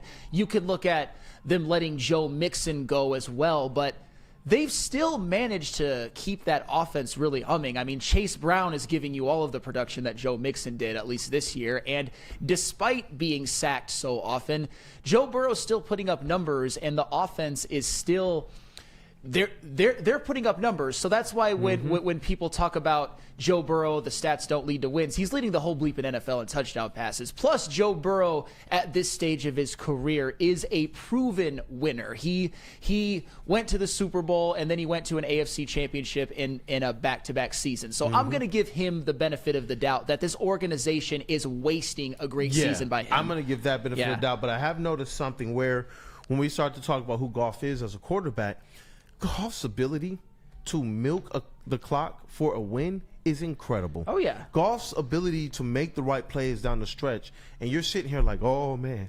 Our old Lions teams, right? If we up 10 points and there's 10 minutes left on the clock, I'm sorry, bro, but I got the BGs. That's just how it is. I'm nervous. I'm walking around the house. I'm clenching. It's bad problems going on. Even if we're going to win, it's just like, oh, my gosh. But with this team, I'm like, I think Goff has the opportunity to just whittle the whole last 8 to 10 minutes of the clock away. Why? Because that's what we've seen them do to be able to win games. We see them start drives like that as well. And I think that when you start to break it down that way, he's doing that, in my opinion, a little bit better than a Joe Burrow. And maybe that is also akin to what the offensive coordinators are doing. This Lions team, they have full confidence in everything that they're doing. Full confidence. That offense steps out there, and I saw other people having the same sentiment. With the types of trick plays that they're doing, they're not just doing the regular type. You telling me you're going to have your quarterback fake trip? What? Like, fake trip? Like, all he has to do is put the ball on the ground. Like, it's incredible. And then the running back, who's supposed to have his blind side to pick up whatever extra coverage, is doing a barrel roll on the ground. And you execute it perfectly. Yeah. Everything. It's like when you see that, that's when you know that this team, they completely believe in each other. They believe in what the coaches are saying, and they have full confidence in their talent. And why not? When the coaches are saying from the get-go, we believe in him when nobody else is. Brad Holmes didn't care about any of us or our comments. And then when they go in and say, you know what, and we're going to pay y'all. We're going to set the market. We don't care if other people don't think Amon-Ra is top 5. We don't care if people think that Jared Goff is top 5 or not. We don't care. And then guess what? We're going to blow all the expectations out the water. This team right now has beat all expectations. How many people believe this was a team in the 17-game season that was going to, at worst, lose 4 games? There wasn't many people, other than Chase, who was really believing, you know what, that's what they're going to do. And there's nothing wrong with losing 4 games. That's a hell of a season. I don't think they're going to. At worst. God, no. At worst, no. that's all it can be. Yeah. I believe at worst it's going to still be 2. That's just me. No, and obviously with how the Lions have built this team, it's incredible. They've got the right quarterback, and they've got everything right around him. Organizationally, the pieces around him, the coaching staff, all of that. But it's the reason I like to bring up the whole Joe Burrow stuff in comparison to all of this, because obviously the takeaway should be the Lions organization rocks and the Bengals organization sucks. It's just one more thing I want to point out about Joe Burrow's hard luck season is that a stat that I like to use is games in which you had a quarterback rating of over 100, because usually when you do that, you've had a good game. Jared Goff, in games in which he's had a quarterback rating over 100, all 11 of them, which is amazing. The Lions are 10-1. The Chiefs are undefeated when Patrick Mahomes has a 100 rating. The Buffalo Bills are 7-2 when Josh Allen has a 100 or higher rating, and the Baltimore Ravens are 11-2 in the 13 times Lamar Jackson has had a quarterback rating of over 100. The Cincinnati Bengals are 5-5 when Joe Burrow has a passer rating of over 100. So I understand that. I understand, say what you want about Joe Burrow, which I think if you say anything this year, you're kind of misguided. But I think the whole point of this is that Lions organization rocks, Bengals organization sucks. That's the difference between doing right by your quarterback and not doing right by your quarterback. Yeah. The Bengals could still sneak their way into the playoffs, and honestly, I hope that they do, because Joe Burrow deserves it, but it's not likely. And it's interesting. I wanted to really highlight this because it wasn't just us being able to call this stuff out. There was national people out there stating these same components. Like, yo, what the Bengals are doing right now is borderline criminal. You're wasting an MVP caliber season. And the reason why that's important, it's because coming into the season, I didn't believe that the Bengals were going to be one of those teams that were just going to be potentially an afterthought. They have a lot of talent over there. Yeah. It's to see this team not being put in their right position. It's just like, wow, despite all of the talent. This Detroit Lions team, they're just redefining what talent is, both in the draft and in free agency. People wanted to discount Amon-Ra. People wanted to discount Jared Goff. Did people want to discount Jahmyr Gibbs? People want to discount some of these players, like even J-Mo to a degree. And all these players are doing is proving him right more times than not. Yeah. And that right there, they put everything out there. Hey, guys, we got our own metric. We got our own system. Oh, y'all don't like Brian Branch? I don't care. We like Brian Branch. Have you seen him on a football field? He's pretty good. Pretty good. He's very good. But with the Lions, they saw what they have in Ali McNeil. They saw what they have in Penei, Jared Goff, Amon-Ra St. Brown, and they said we are going to lock you up to long-term deals. The Cincinnati Bengals right now, if they could get what DJ Reader is doing for the Lions and what Jesse Bates is doing for the Falcons, and they could transport that to that Bengals team, every single member of their organization would cut off a toe because they would be winning the division right now. I truly believe that. That's the point of like the Bengals. They notoriously let people go who they shouldn't, and the Lions, I mean, some of us even have been frustrated at times about like the lack of maybe a big splash move. Well, a lot of their big splashes are drafting so well and getting those guys locked up and then supplementing them with not as splashy moves but still effective ones like the Readers and the Zeitlers and the Montgomerys, who turned out to be hella players and hella bargains as well. You remember people for several years about Alex Anzalone? Yeah. I mean, none of that narrative from the beginning. I had some doubts about old Anzo at first, but we're gonna burn those tapes into oblivion and throw them in the Detroit River at this point because nobody needs to see those. Nobody needs to see those. We don't need video evidence of me dissing Alex Anzalone in quotes. I'll say people was like, "Why the dude who do the butter commercials on the football field right now?" Nobody's saying that now. No. Now you got the NFC North opponents complaining that he's truck sticking too hard. The circle of life, I love it. That's crazy, dog. Let's hear from our friends at Salvation Army, man. Chase. Salvation Army, when you need to give your donation, makes it possible to serve the community's most vulnerable. There's 24 hours a day, 365 days a year. You can actually text GIFT to 24365 if you want to donate. The Salvation Army of Metro Detroit's 2024 Red Kettle Christmas campaign is trying to reach their fundraising goal of $7 million. Your contribution will help provide love beyond Christmas to individuals in need of food, shelter, and compassion. There's a QR code to my right if you want to scan that. And go ahead and donate or go to sa.greatlakes.org to donate. It's big news. Twice a week, Dr. Jeff Pierce from Michigan Sports and Spine joins Woodward Sports Network for the Injury Insider Report. Big D Energy Tuesdays at noon, and Ermanni and Edwards with Maz Thursdays at 3:30. Get expert analysis and in-depth breakdowns on the latest sports injuries from the man trusted by top athletes in the community, like D-Mac. Whether it's the Lions, Pistons, Tigers, or Red Wings, Dr. Pierce talks us through it all. Don't miss the Injury Insider Report with Dr. Jeff Pierce, your go-to source for understanding the impact of injuries on the games and players we love. Only on Woodward Sports Network. Scan the QR code on the screen or go to MichiganSportsandSpine.com to see if Dr. Jeff Pierce can help you. All right, Woodward sports fans, whether you're hitting the game or just chilling, Jars has got you covered. There's 27 of them across Michigan. They've got 9 right here in the Metro Detroit area, so there's always one nearby. Go ahead and hit up jarscannabis.com. You can also hit up shopjars.com. It'll take you to the same website. Not only can you go in the store, you can order home delivery for Jars as well. There's a $50 minimum. If you end up calling the number or going online, you might hear this voice, honestly. But go ahead and hit up Jars. You got Grand Rapids. Not only do they have the Alpine Northwest location, they got one coming over to you on 40th Street in Grand Rapids. Madison Heights, Jars is coming to you, and also Milan, Michigan. Get ready. New stores are coming your way. Guys, for kicking off the day with the WUW Crew. Hey, let's get those likes up. We appreciate you guys during this holiday season as well, rocking out with us, man. It's been a great week of content and you all supporting. But I see you in the chat, Terrell Lamar. He says, I believe in Brad. 313 Thug Boss. Brad Holmes is a success maniac. I like that with the emoji that got the little victory shades on. Yeah. I feel that, man. But, you know, when we talk about Brad Holmes, when we talk about this organization doing things right, and we talked about also reinforcements, is there anything else the Detroit Lions can do to be able to move this thing along as it relates to reinforcements, as it relates to you know, we've seen them be able to make a couple moves off the scrap heaps. Yeah. Piece it together, whether it's for a game or two or even long-term for the run. What's out there? Because obviously the latest news is Shaq Barrett being released.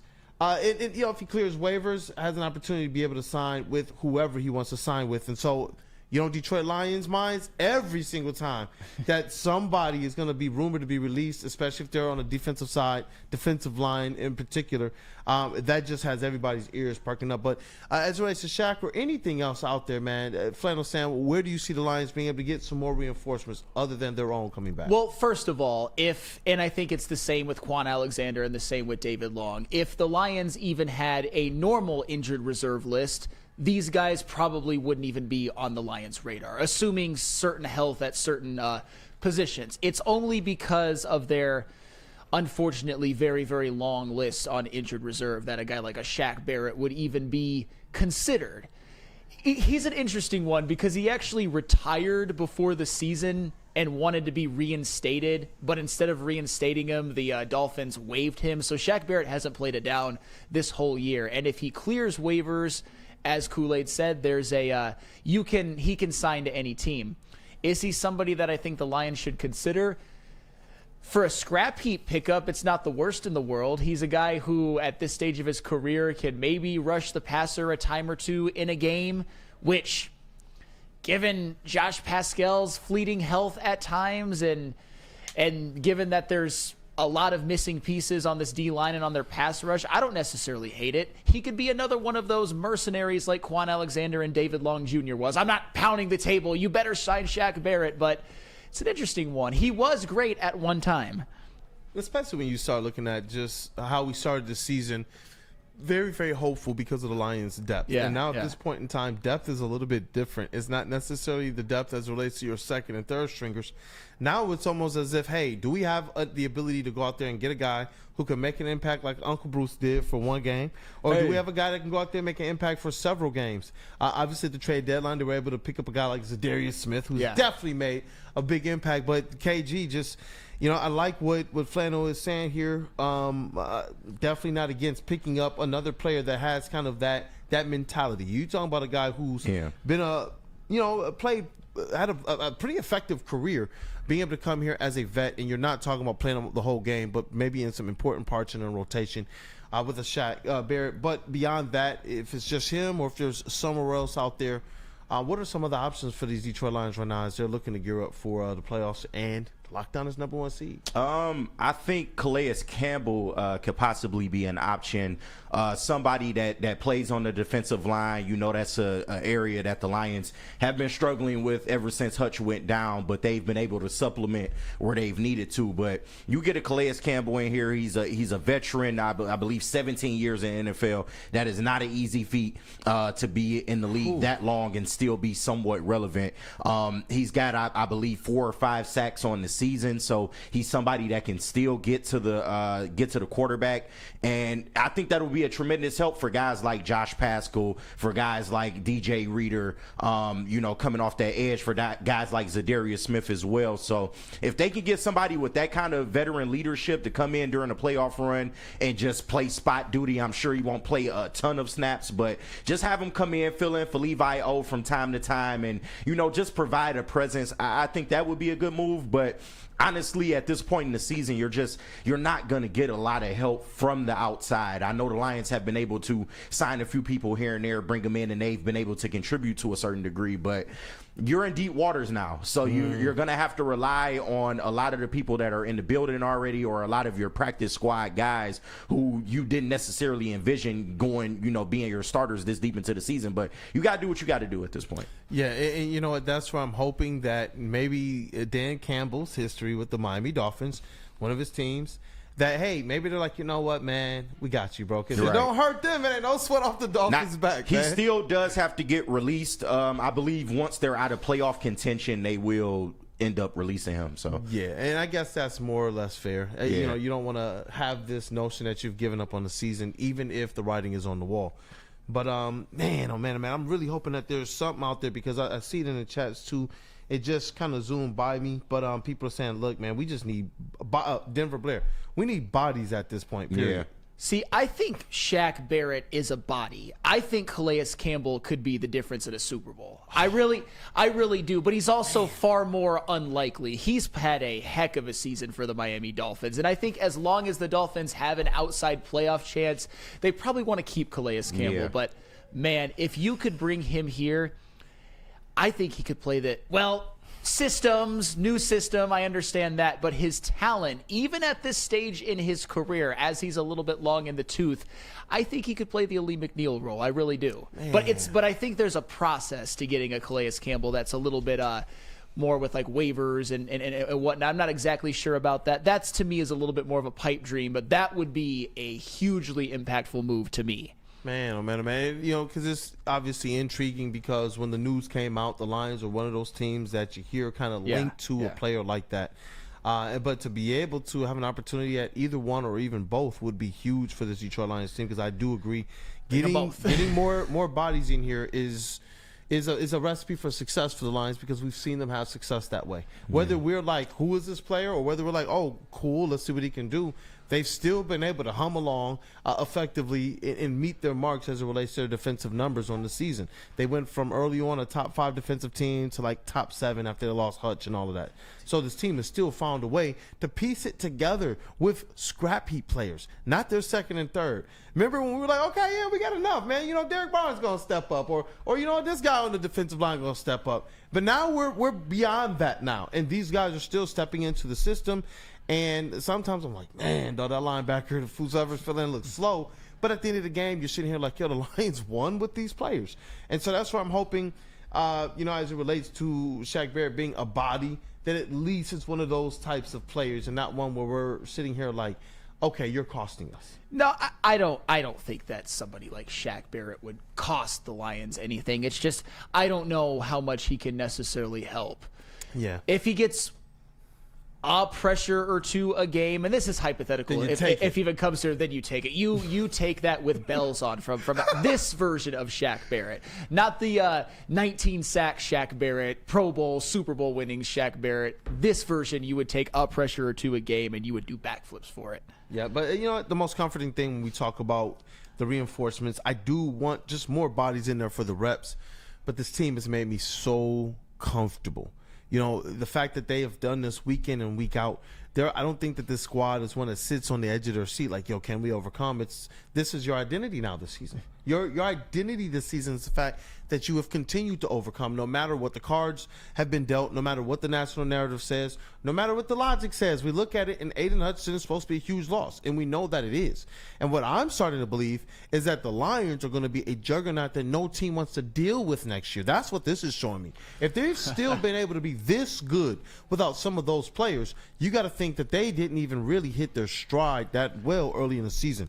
I'm looking forward to next year being something crazy, but the fact that they still this year, both as it relates to their identity and the intangibles, as well as the tangible things, what they're doing on the field, they sit with their destiny in their own hands with an opportunity to finish the season 15-2, the number 1 seed, and they started getting injuries way back in weeks, 5, 4? Yeah. Before the season Marcus started? Davenport started everything, really. That's what I'm saying. Yeah. Like, that's why I'm like, you know what? Hey, I see you, Tabitha Gable. 23-plus injuries and still number 1. No doubts. Shout out Stoked, Tabitha not Gable. scared. Stoked, not scared, indeed. I think when we come back, we should get Summer's thoughts about the Detroit Pistons, because she is in the house, if What you up, guys though, Summer? don't already know. That's right. Kool-Aid, can you tell us about the good people at Sabbath Coffee? Look, fuel your Lions fandom with the perfect cup and become a subscriber of Sabbath Coffee Roasters. Whether you're gearing up for a big game or savoring a quiet morning, Sabbath Coffee Roasters has you covered with fresh, locally roasted specialty coffee delivered right to your door. Head to www.sabbathcoffeeroasters.com. Make sure you're using code Woodward, to get 25% off your first subscription order. Awaken and wine. Support local and enjoy game day right with Sabbath Coffee Roasters. The holidays are here. Don't know where to get your friends and family? Head to woodwardsports.com and click on Shop. Get the latest in Detroit sports apparel and exclusive Woodward sports gear. Woodwardsports.com can get the whole team outfitted for the Lions Super Bowl run. Love the Pistons, Red Wings, and Tigers? We got something for you, too. So make sure it's a happy holiday for you or the sports lover in your life. Shop online at woodwardsports.com.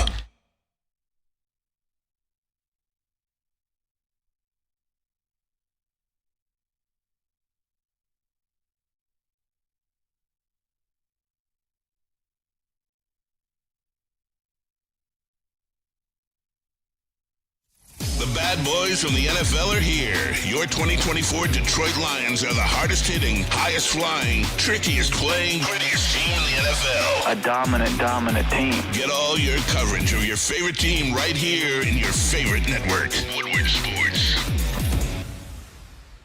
Stop searching for a vehicle and start finding one.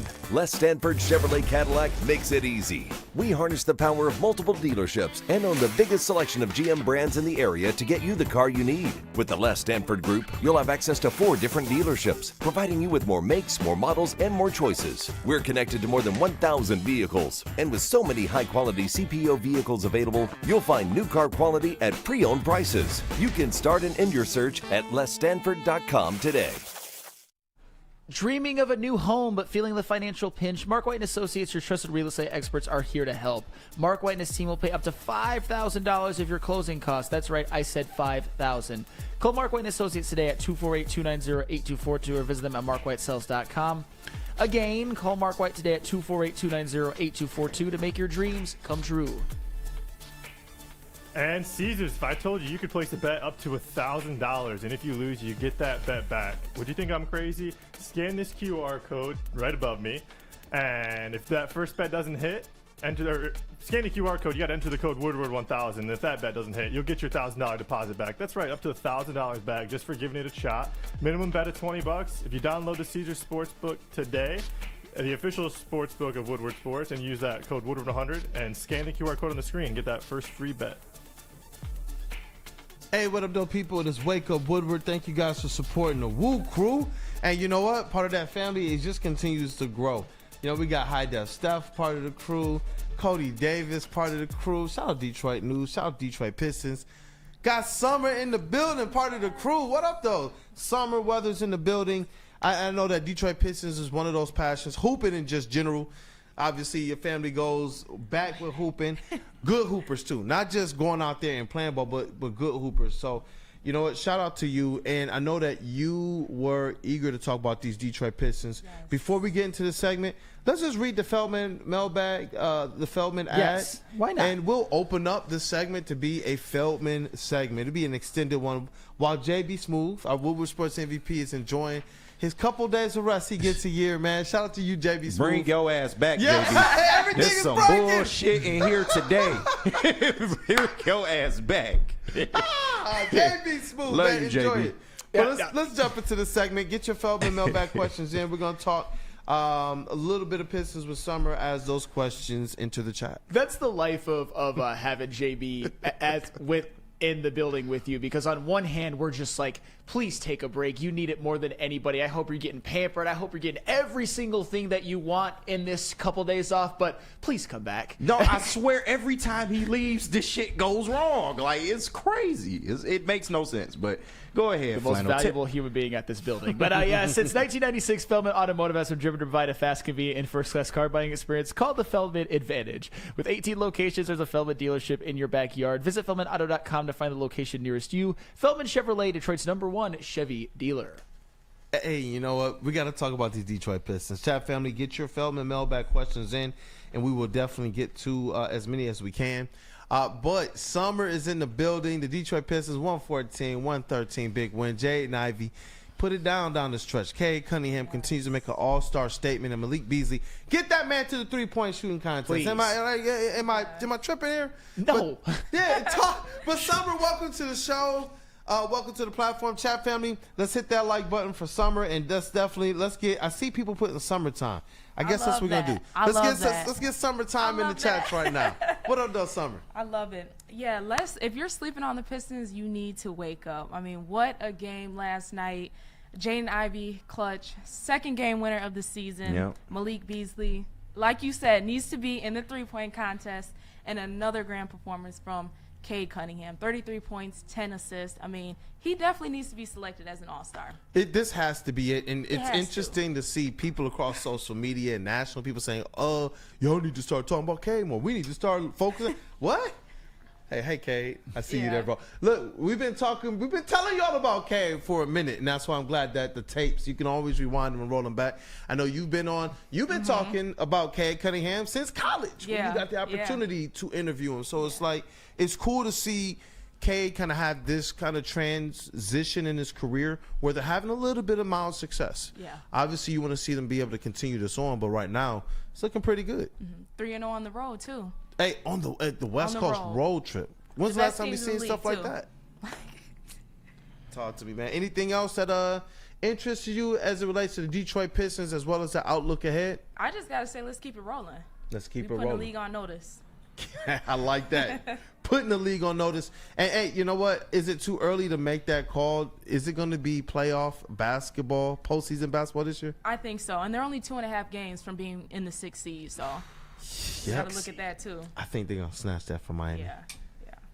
But 6th seed. Hey, please give me the 6th seed. Please. Bring me the 6th seed. Anywho. That's what I want. Yeah, just let's do it. We need that. Let's get into this mailbag. Big Con 51 Feldman Mailbag. How crazy would it be if Lions fans took over Minnesota for this Green Bay game? That would be hilarious. Took over Minnesota for the Green Bay game? If they showed up and bought the tickets for that just to razz them, bro, that would be interesting. That would be a new level of troll job. I mean, I suppose you could, because we're all rooting for the Packers on Sunday, that's for sure. Oh, that feels so dirty to say. Hey, Summer, you rooting for the Packers, our rival? It helps the Lions. better not. It do help. It do help. Are you rooting for them? Yeah, because it does help us. So we got to. KG wants the toughest route. He wants that grit, that 5 seed. Go I'm on the road for indifferent. every game. I'm just indifferent. I will not root for the Packers. If they win, cool. If they don't, cool. The Lions gonna handle it. So it is what it is. I can't depend on people. If you want shit done right, you got to do it your goddamn self. Chase, what about you, man? I mean, I'm just going to watch the game, and whatever happens, like, the outcome is the outcome. Thank you, Chase. That's real. That's real. I love that, man. Ed O'Neill, Feldman Mailbag. Never rooted for the Packers. And he puts, for Sam as well. Does Jordan Love beat Minnesota?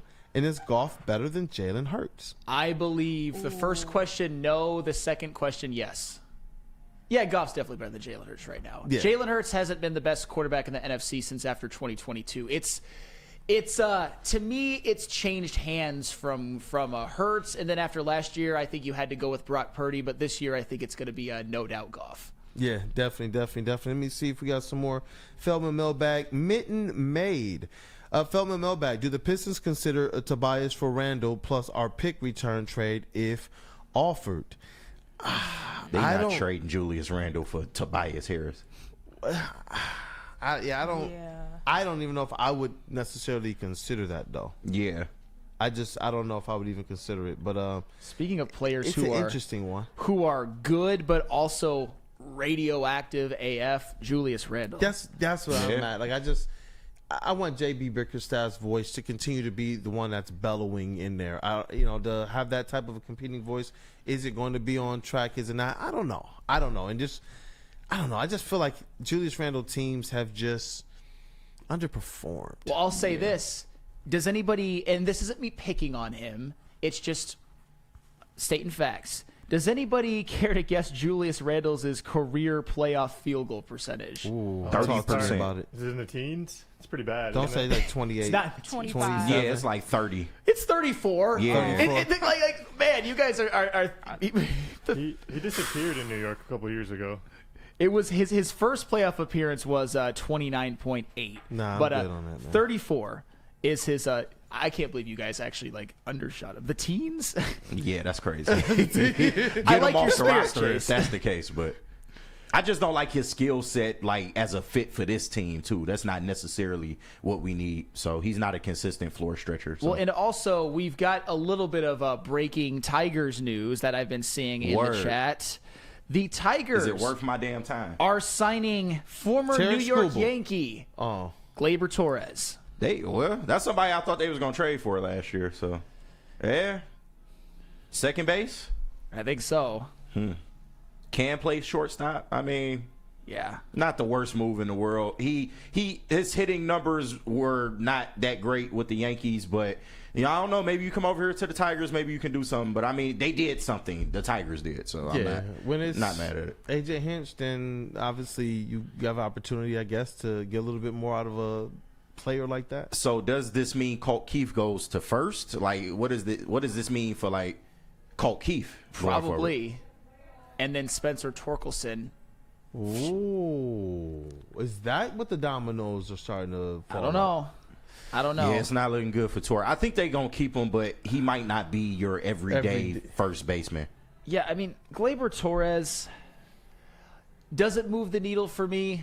Not really. Maybe a little. Just a little. He's solid. He's one of those guys that when he first came onto the scene with the Yankees, I thought that he was going to be one of the Yankees' stars moving forward, and he's fallen off since then. He's had some decent seasons, though, but wasn't he a top prospect in the and Aroldis Chapman trade? Called all those years back when the Cubs won the World Series? I think so. Yeah. And he was good. He was highly touted as a prospect. Hey, who is this? Jay Henney in the chat. Torres is Urshela 2.0. That's not. Stop. Oh, shit. Gio Urshela was famous for having very little power. Gleyber Torres, at least, he has a power stick, although last year you wouldn't know it. But ooh, that actually doesn't bode well for Comerica Park. But you know what? We're going to break this down into more detail later. This is just I had no idea Gleyber Torres was even on the radar. So interesting. Real quick, we got a super chat in here from J Hart $4.99. Feldman Mailbag at Kool-Aid. I told y'all, don't let this team get to 15 wins before December ended. Look at us now! ! KG, you laughed at me, by the way. I don't remember. I don't recall that, but if I did, I'm sorry. Yeah, no, I mean, this is a team that every year I take the same approach. There's going to be an initial, and then after 30 games, we set what the expectation is supposed to be. And looking at this team right now, looking at what the other organizations are doing, this Detroit Pistons team is doing more than exceeding expectations. I believe that they're setting new expectations and new standards as it relates to how we should look at them. So shout out to those Detroit Pistons, man. Anything you want to add on that, Summer? Best start to the season since 2018, too. Hey, talk about it. Drop in the facts. Burn $5 super chat. Shout out. F that. Go Pack go. Go Pack go. Ugh. And he put the throw up emojis on there as well. Yuck. But man, that sounds a little disgusting to say out loud. But Randall Smalls had one as well, and it was about are there any players we should go after, and what would we have to give up? There are players that they can go after right now, but it's just a matter of what their perspective is and what their windows are and how they're seeing things. When you have a Jaden Ivey who is now consistently being a kind of 16, 17, point per game guy and getting you 4 and 5 assists, 4 and 5 rebounds, that changes things just a little bit as it relates to your outlook. So, you know what? I know they're not trying to settle down with too much cash, but they could go after any of those disgruntled stars from an Ingram to a Levine, but they're probably going to do what's being more and more reported, and that's go after being like the third wheel in the deal, pick up a rotational player, pick up some draft picks along the way, and be able to really facilitate these other teams at the top of the standings trying to bolster their ability to win a championship this year. That's just where this thing, I believe, is trending. But next offseason, I suspect fireworks. Not this upcoming one, but the one after that, when you're talking about Tobias Harris contract off the books, and you're talking about the last year to make a decision on Jalen Duren and Jaden Ivey as well with the RFAs or to extend them. So that's when I expect we're going to see a lot. That trade deadline just before that offseason, or heading into that draft. So yeah, let's take a quick break. We can come right back. We just got to get the rest of these sponsors off. Shout out to Ashton, the trainer, in the chat too. I see you, bro. Shout out Ashton, brother. Let's go Detroit basketball. Let's read a couple of these and then we'll wrap up. Let's do Soroki's real quick. Soroki's, absolutely. Soroki's Crispy Chicken and Pizza has a limited time offer continuing through the football season. Soroki's is debuting their fresh signature flavored wings this football season. Grab your friends, order New York style pizza, and add fresh wings for the games this weekend. Try one of their 7 different flavors. Visit their website at Sorokis.com. Kool-Aid, tell us about Dr. Pierce. Hey, listen, attention sports fans. Don't miss out on expert sports injury insights with Dr. Jeff Pierce of Michigan Sports and Spine. Join Dr. Pierce every Tuesday on Big D Energy and every Thursday on Ermanni and Edwards, where he's offering you top-notch injury advice and breaking down everything you need to know about where the Detroit Lions are with their current injuries. He's done a great job with that all season, and I implore you guys, go and check out the content and stay tapped in when he makes those appearances. You got to trust the guy that DMAC trusts. Dr. Jeff Pierce is here to keep you in the game and performing at your best. For more information, visit MichiganSportsAndSpine.com or call 248-426-9944. And Flannel, can you tell the good people about 1800 Tequila? Oh, 1800 Tequila, the best taste in tequila. You know what? It's the sponsor of the watch party and the post-game show, and it's the proud partner of the Detroit Lions. 1800 Tequila, the best taste in tequila. Drink responsibly. And we back. And you know what, man? We got one more $4.99 super chat from the Real K77. We need a nickname for the Pistons bench unit. Hey, maybe that's something. As they get after All-Star break, we will see how they are. We will start to bring in those types of honestly, nicknames. at this point, I still think it's appropriate because in some ways it's still a bit of a one-man show. He should do, like in the Temptations movie, I'm Malik Beasley, and this is the bench. Right. I'm David Ruffin, and these are the Temptations. You know what? And there's more super chats coming in, man. Shout out to y'all. J Hart $4.99 super chat. Check the tape from August, KG. It's all love, bro. By the way, first West Coast win streak since 2008. First 3-game win streak since 2022. Vote K for the All-Star game. Damn right. Vote K for the All-Star game.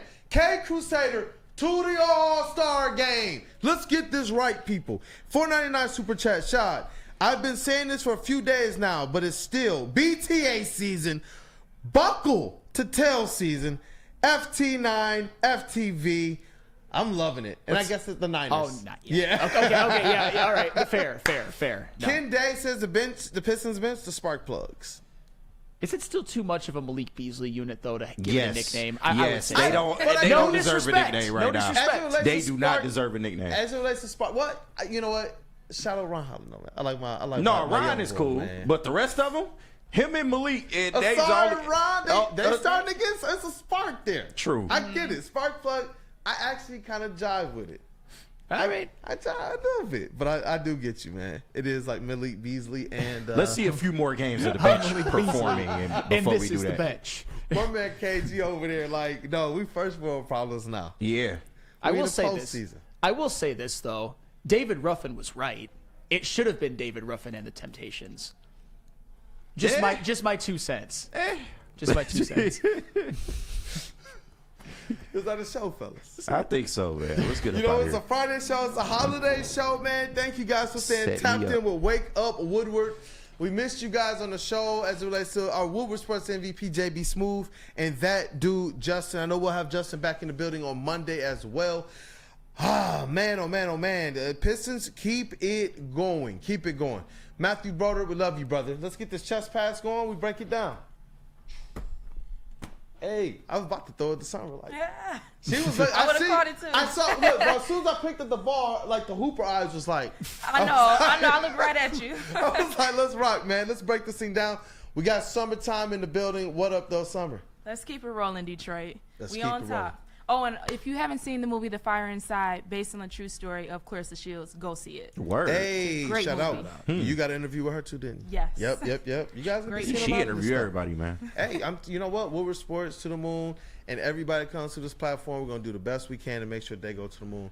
People here deserve it. So shout out to this elite booth, man. Hey, shout out to Chase. You had to do double duty today. You started off in the TD booth, got things started for us, jumped over in the sound booth, and you're still in there handling a lot. I know it's a lot, brother. I Yeah, do. That's why I make sure I shout you out. Me and Chase pissed off, man. Yeah.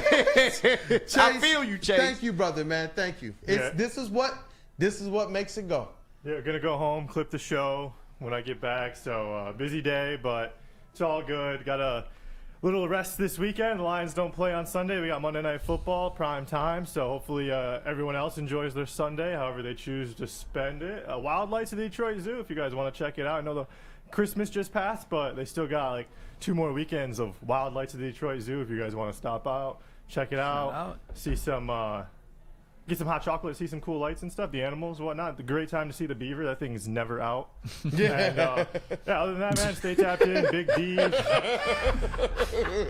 Pause, man. Big pause, man. But yeah, shout out Big D Energy. I think Neil might be back today. I think Sean's in as well. We got Ermanni Edwards, Maz, Pete, Maria, Braylon, and then the heavyweights. Shout out those guys. You guys know where to be. Stay tapped in. Shout out my dad if you're listening, man. Love you. Shout out the people at Seymour Ford if you're listening. So shout out. Let's go. What was? Yeah, you know what? Rookie of the year already. About to be WUW Sports MVP. He's in there holding it down for WUW Sports MVP. But it's KG, a.k.a. Black Hollywood. What up, though, brother? We locking JB in the studio next time. Yeah. You cannot leave, JB. Nah, shout out JB, man. Glad you getting some rest, man. We'll see you next week. Appreciate all the love in the chat, man. Seriously, we love each and every one of you.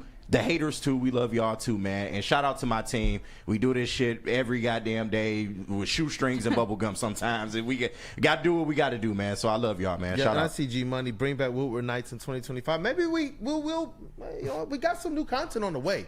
We got Woodward Wings. Hey, I'm looking at you, Flannel Sam, Justin Chase.